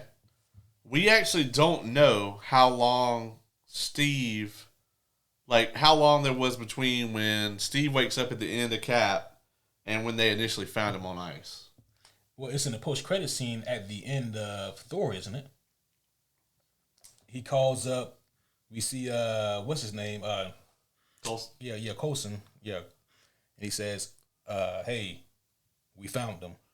Right. Okay. So let's say that Steve Rogers wasn't quite in it yet. Mm-hmm. They knew of Thor because obviously the hammer had already landed in the desert as of Iron Man 2 because that's where Coulson leaves during the movie to go to. But what does that mean to them at that point? Well, maybe nothing, but maybe, right off the rip, the Avengers was just going to be Hawkeye, Black Widow, Banner, and Iron Man. Yeah. So we know that, well, I've always taken this as Nick Fury bullshitting, but according to Fury, Tony was taken off. Right, yeah. So, I mean, so his team of Avengers was 2 S.H.I.E.L.D. agents and a fucking scientist. Who is uncontrollable. Yeah. An uncontrollable mega rage monster. Yeah. So, I don't know. His team just needed a little bit of help, I thought. I mean, they were struggling. Yeah. Well, maybe he was going to put Carol on it. I guess he if he had that page the whole goddamn time. Right. Yeah. I know this person that got all their powers from an Infinity Stone. They are insanely balling, like really can't be beat. Really absolutely nuts, and they owe me a favor. Mm-hmm. And I have this button, I can call them at any time. When the fucking wormhole opened and the giant alien army poured through, that apparently was not pager time. Yeah, that's a problem. Yeah. Neither was the we're gonna nuke New York City to contain them. Mm-hmm. Yeah. Yeah. Also a problem. Yep. Yeah. Yeah. So Also Ultron. yeah, that was a real big problem. Yeah. Yeah. Yeah. Yeah. So yeah. Well, he's not in charge of Shield anymore. There is no Shield, but next time Fury maybe press the button. You know? Right. Yeah. I mean, he was there when the Ultron shit was going down. Yeah. Yeah. Oh boy. Oh boy. So I need to go to the universe where that Avengers movie came out, where it's just bare bones. It's just basically just Shield. Shield, and then Tony Stark reluctantly agrees to help. Right. All right. Oh boy. The Guardians show up. I mean, hell, they could have stopped the Chitauri real easy. Yeah, Rocket says he could have stopped the Chitauri like by himself. Yeah. Everybody else could have already been getting the shawarma. Right. Okay. So for this next question, I hope that all you homies listening have a real clear, easy answer for this. But for anyone listening, if you struggle with this question, I need you to really sit down and think about some things. But it needs to be asked nonetheless. The next question is, how exactly could someone like Kingpin ever actually be elected mayor of New York? Did someone send that in? Or that's you? A little bit of both. Okay. Listen.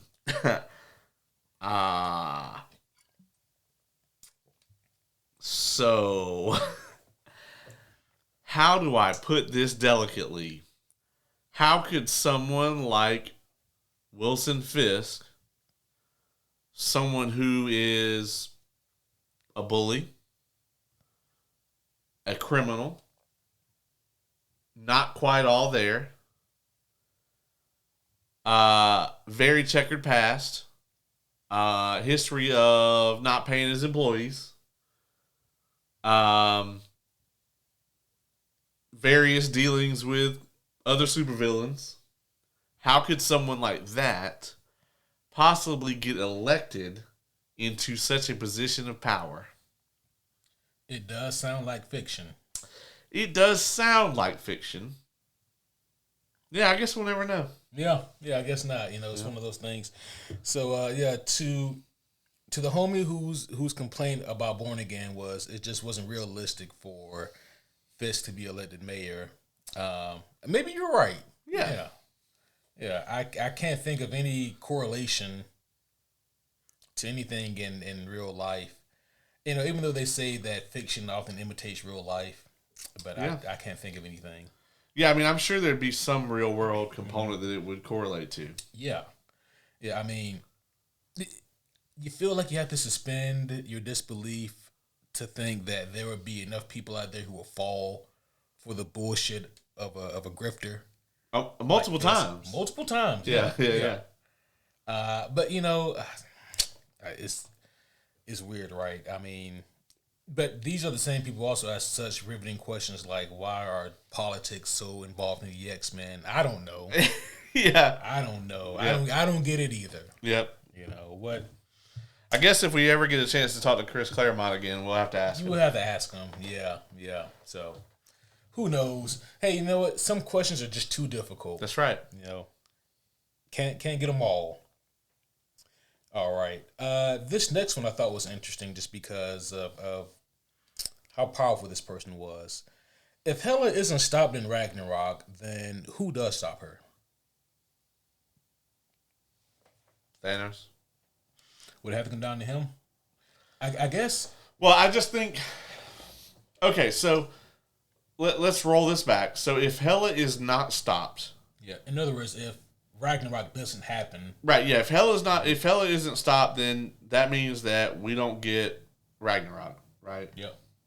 So Asgard is not destroyed. Mm-hmm.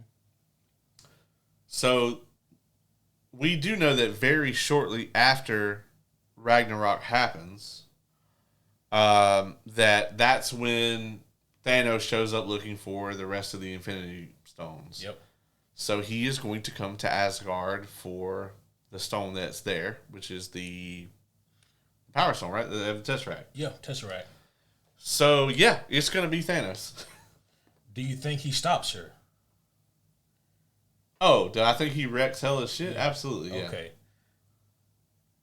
I'm not so sure, man. She seemed unbeatable, and technically she kind of was. I guess it kind of depends on, like, okay, so it really comes down to, does Thanos know that her power is derived from Asgard? Because he already had the Power Stone. Mm-hmm. So can he just... They said that he, with just the Power Stone, that he raised Xandar to the ground. Yeah. So does Thanos just destroy Asgard then? Maybe he does. You know? That would be smart.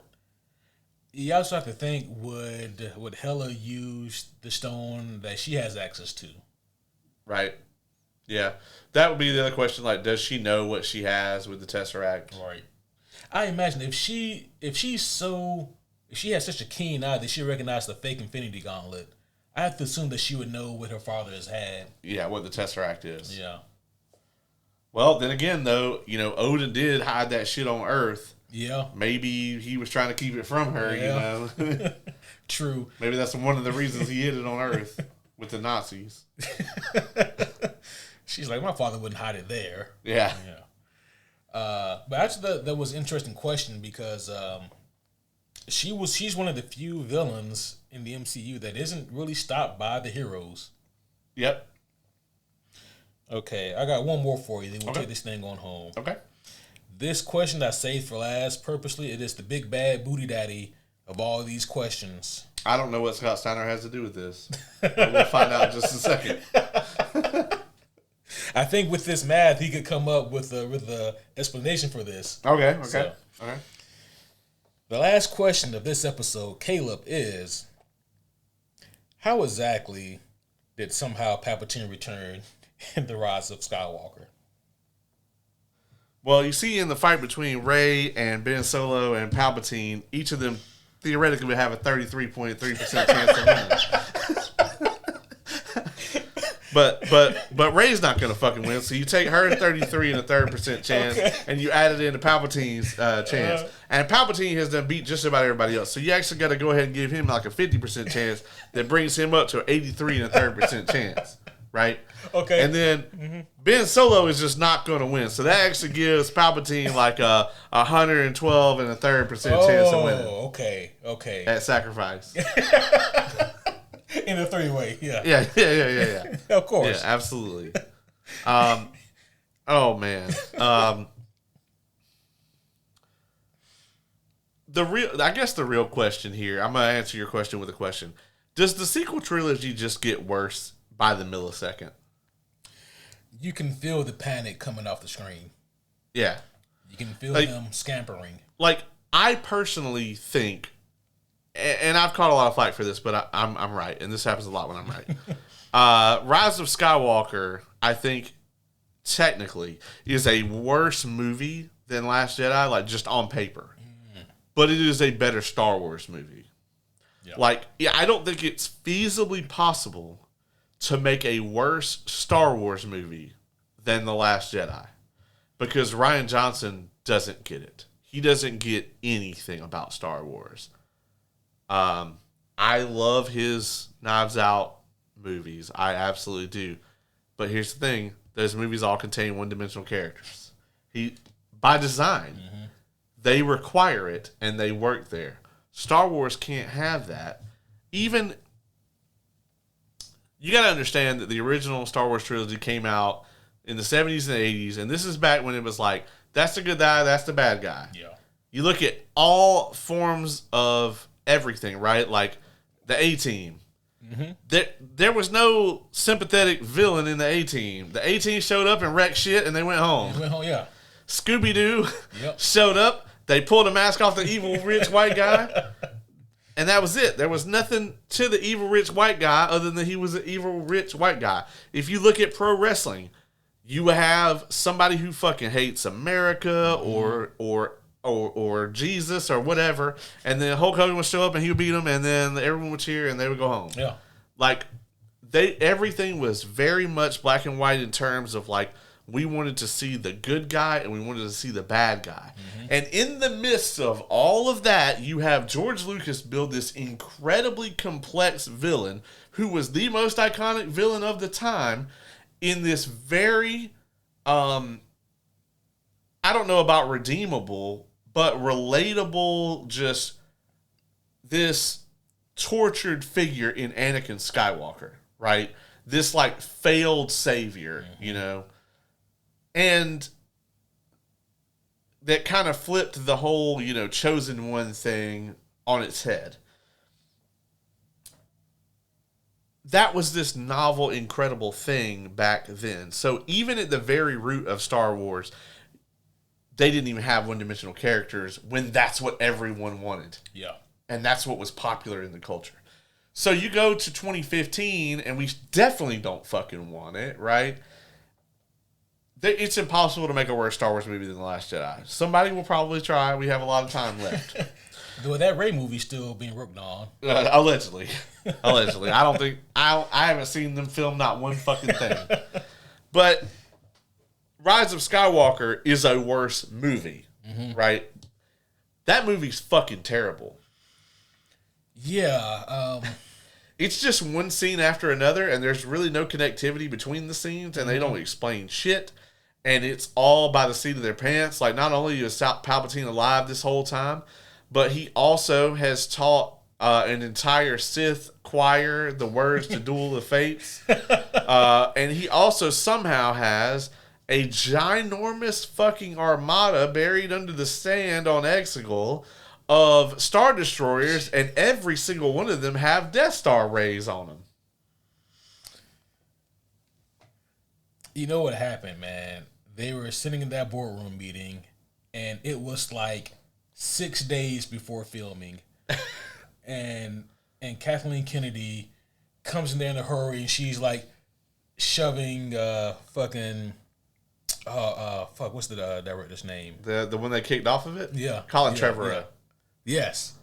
Who ended up directing that one? J.J. Abrams. Yeah, J.J. Abrams ended up directing that, yeah. Colin Trevorrow's script was awesome. It was like... Have you read any of that? I've heard you talk about some of it. Yeah. Colin Trevorrow's... Okay, so I didn't give a fuck about this movie, right? This was like the first Star Wars movie that I, like, didn't go see on opening night, you know, that I could have seen on opening night. And I just didn't give a shit. Originally, I wasn't going to go see it at all. And then people told me that it, like, heavily retconned the shit out of The Last Jedi. So I was like, all right, well, I'll go watch it. I didn't know that. I didn't know that you didn't go see it on opening night. No, I didn't give a fuck. Because the thing is, like, the way Last Jedi ends, there's nothing to do. Yeah. Like, they don't set up anything for the next movie to do at all. It's literally just, okay, well, we lost. All right. Yeah. I don't really think anyone won. It's just... Not really. It just fails on every possible narrative level, to be honest with you. So then, Rise of Skywalker has to basically invent a new trilogy in 2.5 hours. Yeah.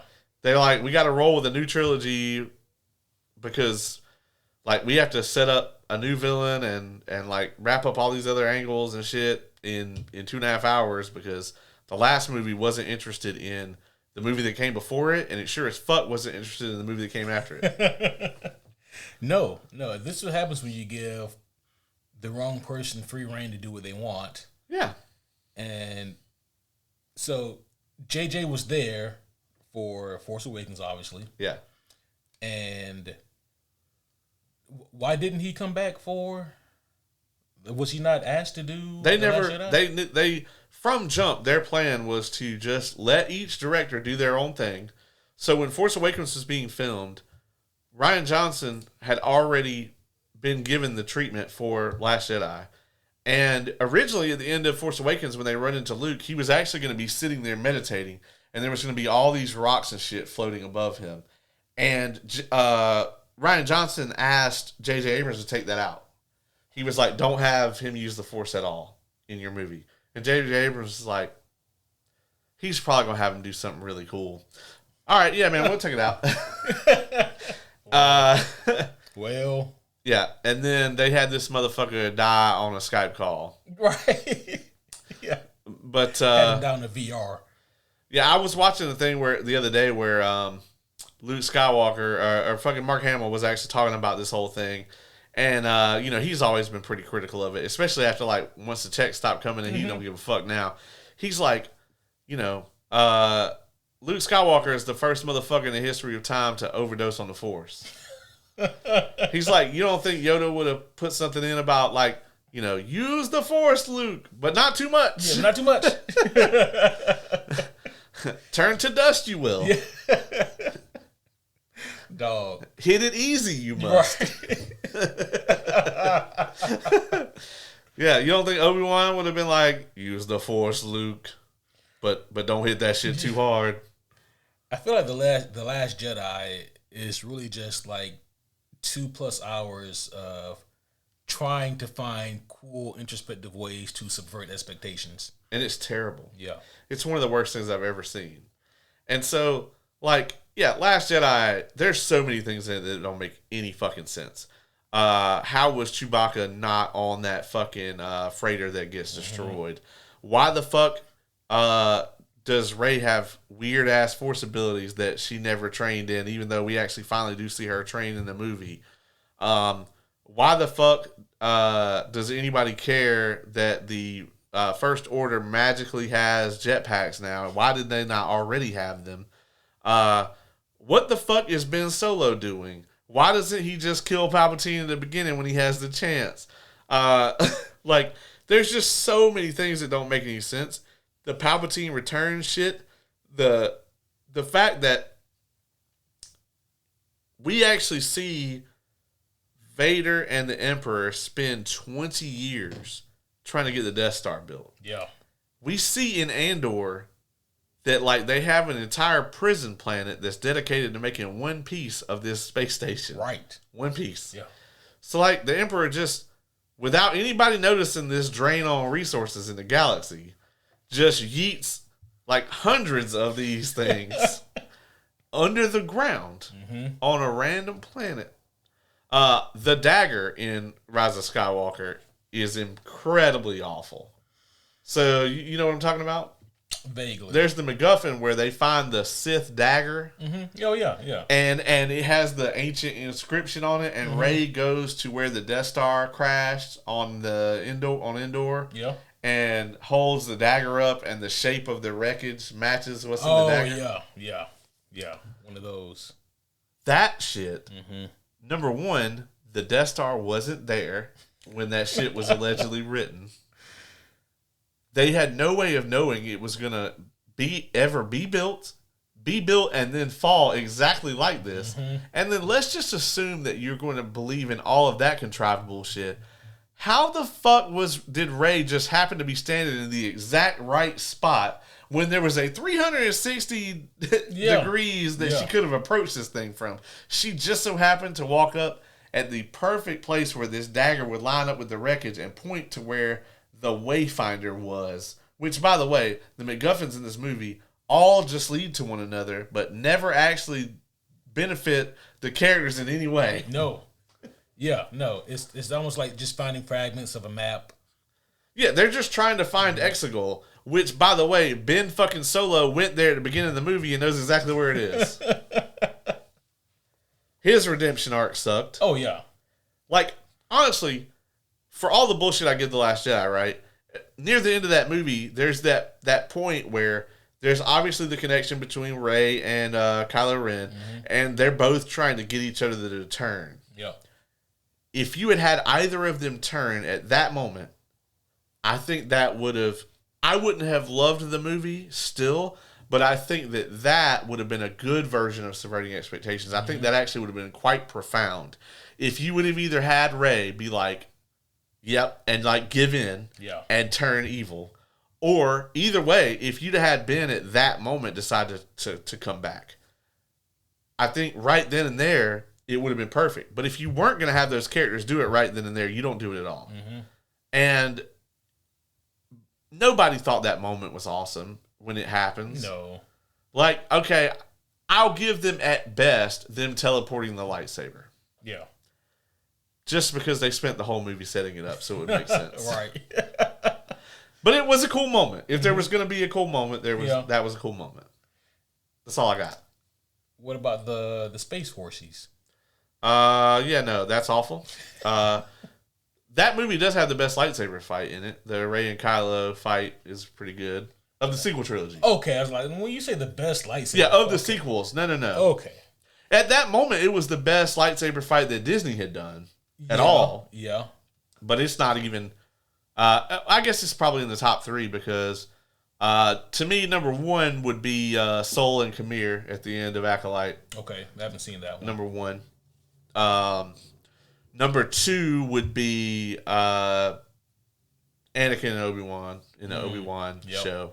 And then number 3 would probably be Rey and Kylo at the end of Rise of Skywalker. Also, while we're talking about Rise of Skywalker, in case I haven't been going on for long enough, this motherfucker's like, I can just sit here. He could go on forever. So all right, so Han Solo doesn't have enough of a connection to the Force to be a Force ghost, right? True. Right? Yep. Okay. So you know how after that fight with Rey, Kylo throws his lightsaber into the ocean, and by that point you're like, no, that's the only cool thing about you. Don't throw anything. And then his dad appears to him and forgives him or whatever. Yeah. Yeah, so Han Solo doesn't have the Force connection to be able to do that, so Kylo just forgives himself. Yeah. And sometimes that's what you need to do. Yeah, he just hallucinates him forgiving himself. His subconscious was like, he's so fucked up. If I don't do this, it was just like a disaster recovery. You know? Yeah. It's this is the nuclear option. God damn. And on a dark kind of note, that reminds me one of my favorite DC stories. It's just a story. It's called Justice, right? Justice. And in the beginning of it, there's this cataclysmic event that's taking place, and all of the heroes are trying their best to save who they can, but it's just fucking awful. And they have a plan, the Justice League do, to kind of reconvene at a certain place, and Wally, he's I think he's one of the last to show up, but when he shows up, he's imagine that. He's breathing heavily, and everybody else is suffered all these casualties, and so many people who died they tried to save.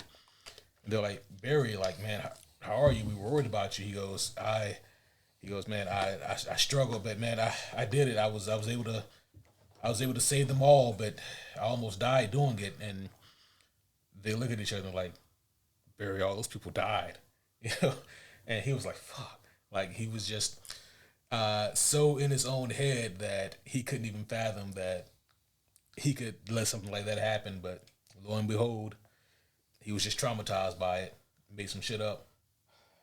Yeah, I mean, I think they dropped the ball with every single arc in the sequel trilogy, to be honest with you. No one has a good arc, No. It's hard to say that no one has a good arc because some people flat out don't have arcs. Yeah. I think Leia might be maybe the only person with a good arc, or maybe Luke. You think Luke has a good arc? I think, okay, from a purely narrative standpoint, if we want to take movies A, B, and C into account, right? I think the whole, Luke was disgruntled with the whole concept of the Force, and in the end saw the error of his ways or whatever, and has the scene in Rise of Skywalker with Rey. I think that would be a good arc on paper. It obviously doesn't work because Luke Skywalker is a goddamn American hero, right? Mm-hmm. Because he's such a symbol of, you can say whatever you want about anybody in the Star Wars trilogy, but or in the Star Wars universe, period. Whether it's, fucking Revan, or whether it's Obi-Wan, or whether it's Ahsoka or whatever, Luke is kind of he is the Clark Kent level of good. Yeah. Right? All those other characters have flaws that Luke does not have. Luke is notoriously Luke Skywalker is basically designed to be the Jesus Christ figure of Star Wars, right? At the end, you even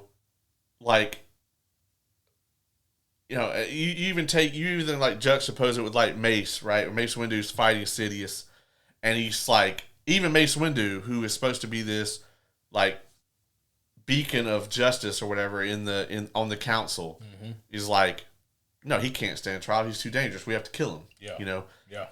Flip that on its head. Luke is literally sitting there about to be killed by Palpatine and refuses to strike Vader down. He is literally the embodiment of what the light side of the Force is supposed to represent. And for them to then take that and ruin it for clicks, and just for the we wouldn't see it coming, for the subverting expectations, is terrible and awful. But I think if you just were to take his arc through the 3 films and put it on paper and it's not that character, I don't think it's bad, So sometimes it's not so much about the story that is trying to be told and more so about how it's told, Yeah. And absolutely. that's kind of the case here. Star Wars has an identity of its own, right? Like it's the original franchise. Yeah. It has so much history and lore and story. And, if you want to spread that out at everything that's been done since the original trilogy, right? If you want to look at the Ewok movies, okay? They're terrible films, right? One of them is significantly more terrible than the other one. One of them is just like, this is a fucking PBS production of some Star Wars shit. And then the other one is just objectively terrible, right? I kind of like the one. The other one is just, oh God, it's terrible. But neither of them do anything to shit on Star Wars as a concept. Yeah. They're both completely things that could happen within the Star Wars universe, and they don't harm it, even if the movie is terrible. The prequels, right? People felt a certain kind of way about the prequels. You cannot doubt the prequels' reverence for what Star Wars is, right? Honestly, they seem to have more of a reverence than the original trilogy does in some cases. Yeah. And then take every other Star Wars property that's ever come out, right? And you have to judge how much reverence it has for Star Wars and how good it is as 2 completely separate entities. Now, it can be both, like Revenge of the Sith. Yeah. Both. 10 out of 10 in both categories, in my opinion. Like, it's an amazing film, and its reverence for Star Wars is incredible. Force Awakens is a goddamn nostalgia bait, right? Yep. But when people went and saw that, they thought, we're back. We are so back. I was even caught up in that for a long time. Because if you don't know what's coming next, like if you had never seen 8 or 9, you're like, yes, as a film, this is fucking fan service nostalgia bait. But I love it, and I don't care. Yeah. Like, I want to see what's going to happen next. Turns out we didn't. But if you look at the Kenobi show, if you look at The Last Jedi, if you look at Rise of Skywalker, if you look at aspects of Acolyte, right? There's actually, I'll say Acolyte was actually pretty nice as far as the way that Star Wars was handled. It's just the writing was objectively fucking terrible, right? You have to judge all of that by like how much it reveres Star Wars, and then also by the quality of the thing.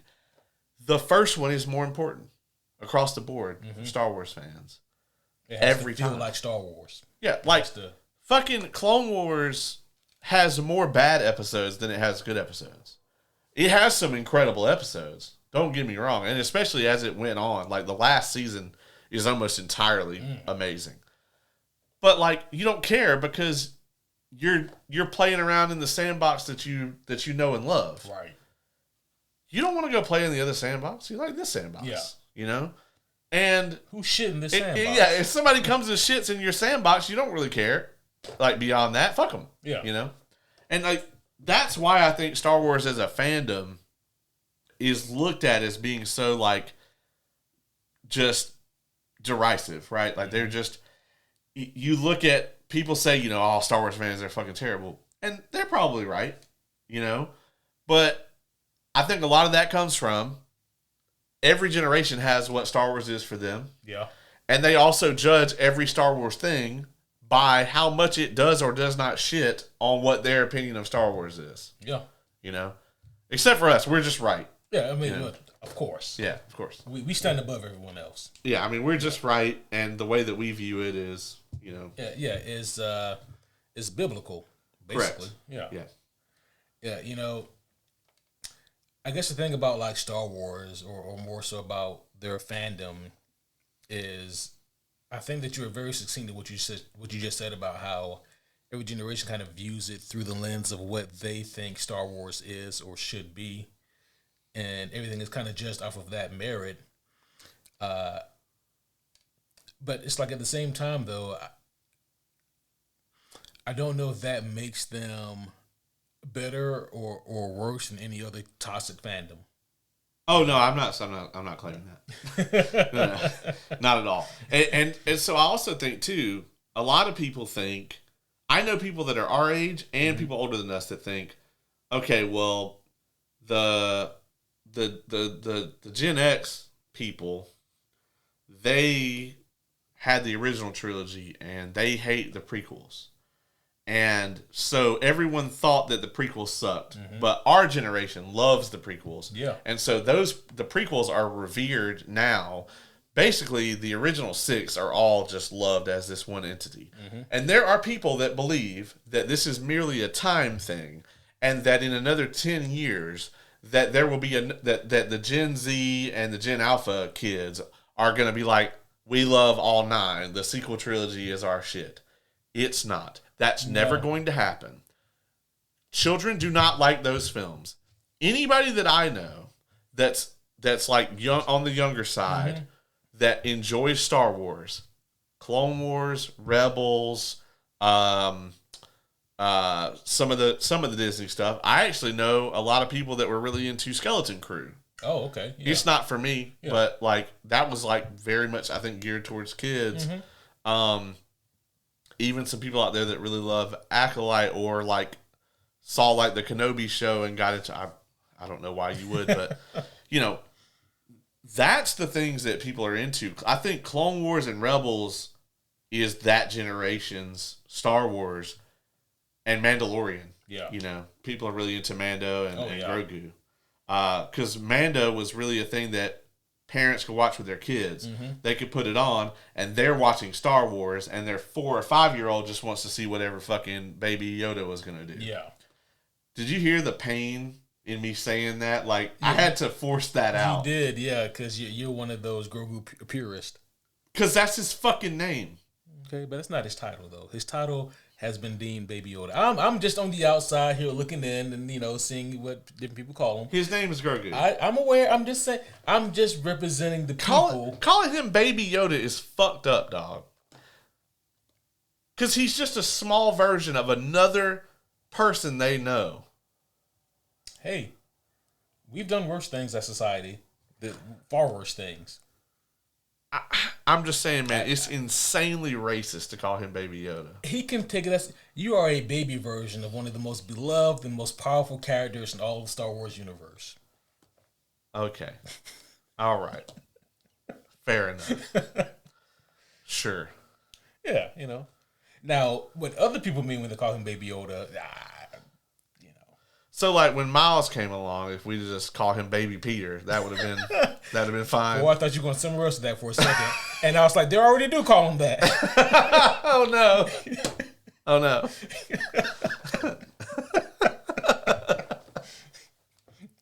Fuck.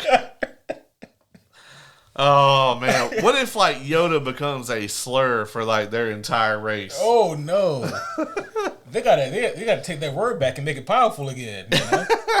Jeez. Yeah, you stupid fucking Yoda. There's an alternate like timeline, like or not alternate timeline, but like in the future, you know, like in another 50 years when he's like grown up some or whatever. Be like, Yoda, please. And then, like, somebody else is like, oh, are you Baby Yoda? Be like, oh, no, you can't say it. Can't say that. No, what you doing, man? No, only he can say it. You can't say it. Fucking Mando takes off the helmet. It's Pedro Pascal. And he's like, no. The fuck you say to my son? So, have they decided yet, or do we know yet if all of Yoda's race speaks like that? Or do they? Or is it just a Yoda thing specifically? I think the idea would be that he probably wouldn't speak like that. Because where he grew up? Yeah, but, I mean, Yoda interacted with this child. Okay. Because he was in the Jedi Temple. Yeah. So, I would say probably not, but also maybe. There may be something about their physiology that makes Galactic Basic easier to speak. Yeah, I know. I got a button for this. Yeah. You fucking nerd. Yeah.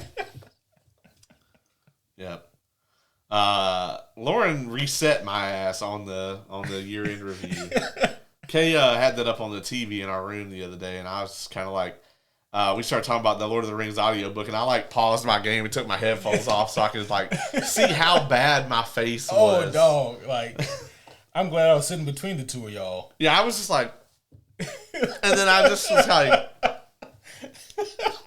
gave a Picard level face palm.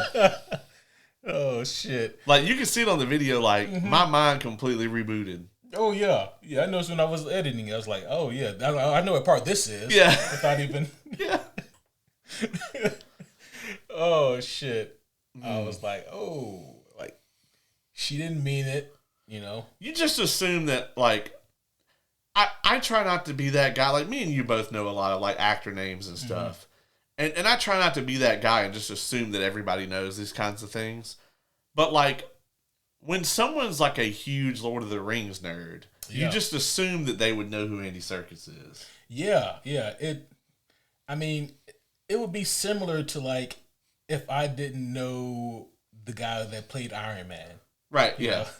Like, what's the name of who? They'd be like, oh, you got that superhero podcast, right? Or they'd be like, yeah. They're like, so, do you like Robert Downey Jr.'s other stuff or just that? Who? Yeah, right. Yeah, exactly. Nothing but love, Lauren. Yeah. Yeah, I mean, we all have our strengths here. That's why we have you on. You know, we got the actor names, things covered. But, like, we are not well-versed on incredibly pornographic gay hockey shows. We're not. That's a blind spot for us, you know? Yeah. Oh, by the way, just to, you know, if anybody is 2 hours and 13 minutes into this, you also watch the entire year-end review and you just want to know the result of this cliffhanger. Kay, in fact, did go home and watch Heated Rivalry. So she did watch. Oh. And she did, in fact, confirm that it is trash, and the two main characters, she doesn't give a fuck if they live or die. Oh, shit. Yeah. Well, damn. Maybe it's for the best that she hadn't watched it before we did the year-end review. Yeah. I needed her opinion on it because, like, I know that I personally cannot accurately judge that kind of thing. Right. Like, that type of show just isn't for me. And it's not because of the vast amount of gay sex. It's actually pretty much everything else. Isn't the show like a strictly Canadian show? Is that what it was? Yeah, and it's like a supposedly like a hockey show, but they don't really play hockey in it. Because if it was just like Mighty Ducks, but there was fucking, like I said, I'd be all in for this. As a matter of fact, I kind of need somebody to make that now. Yeah. They could be playing hockey in Euphoria season 3. Yeah, maybe so. Yeah, the school hockey team have like a $15 million budget. Right. They have like a hockey arena, right, a dedicated one, you know, just for that. But, yeah, I mean, I knew it wasn't for me, and I was like, well, Kay is like very into like these types of things, and so like I need her to watch it and give me an adequate two things, like, is it narratively actually good? Mm-hmm. And then also, like, is the spice level where people say it is? Yeah. Because she reads a lot of smut, and people will be like, oh, you like smut? You gotta check this out. This is like the smuttiest smut or whatever. Mm. And then she'll read it and be like, no, honey, this is not actually, not at all. So. Well, I'm sure that there is a community out there who loves what's the name of that show? Heated Rivalry. Heated Rivalry. Oh, there is. It's like number 3 on HBO Max. Oh, Jesus. Yeah.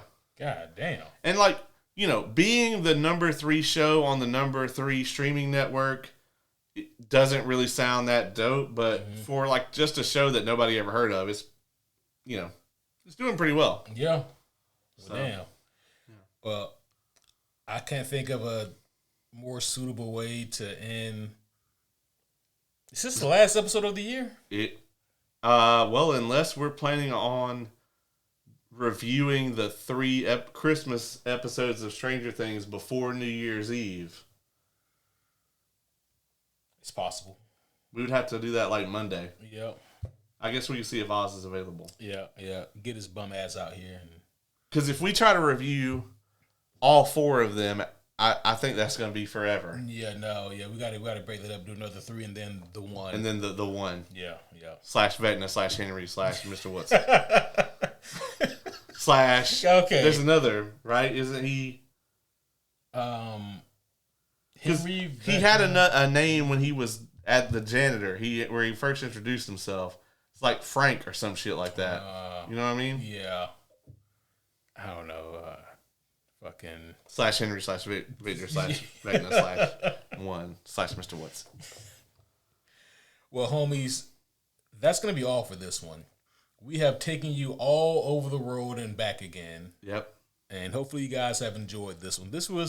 I thought this was incredibly fun and relaxing, and just a way to discuss some things, some burning questions that myself and some of you have maybe been wondering for a long time. I had a blast. Oh, yeah. So, yeah, over the next coming weeks, we're going to be coming at you with the Stranger Things reviews.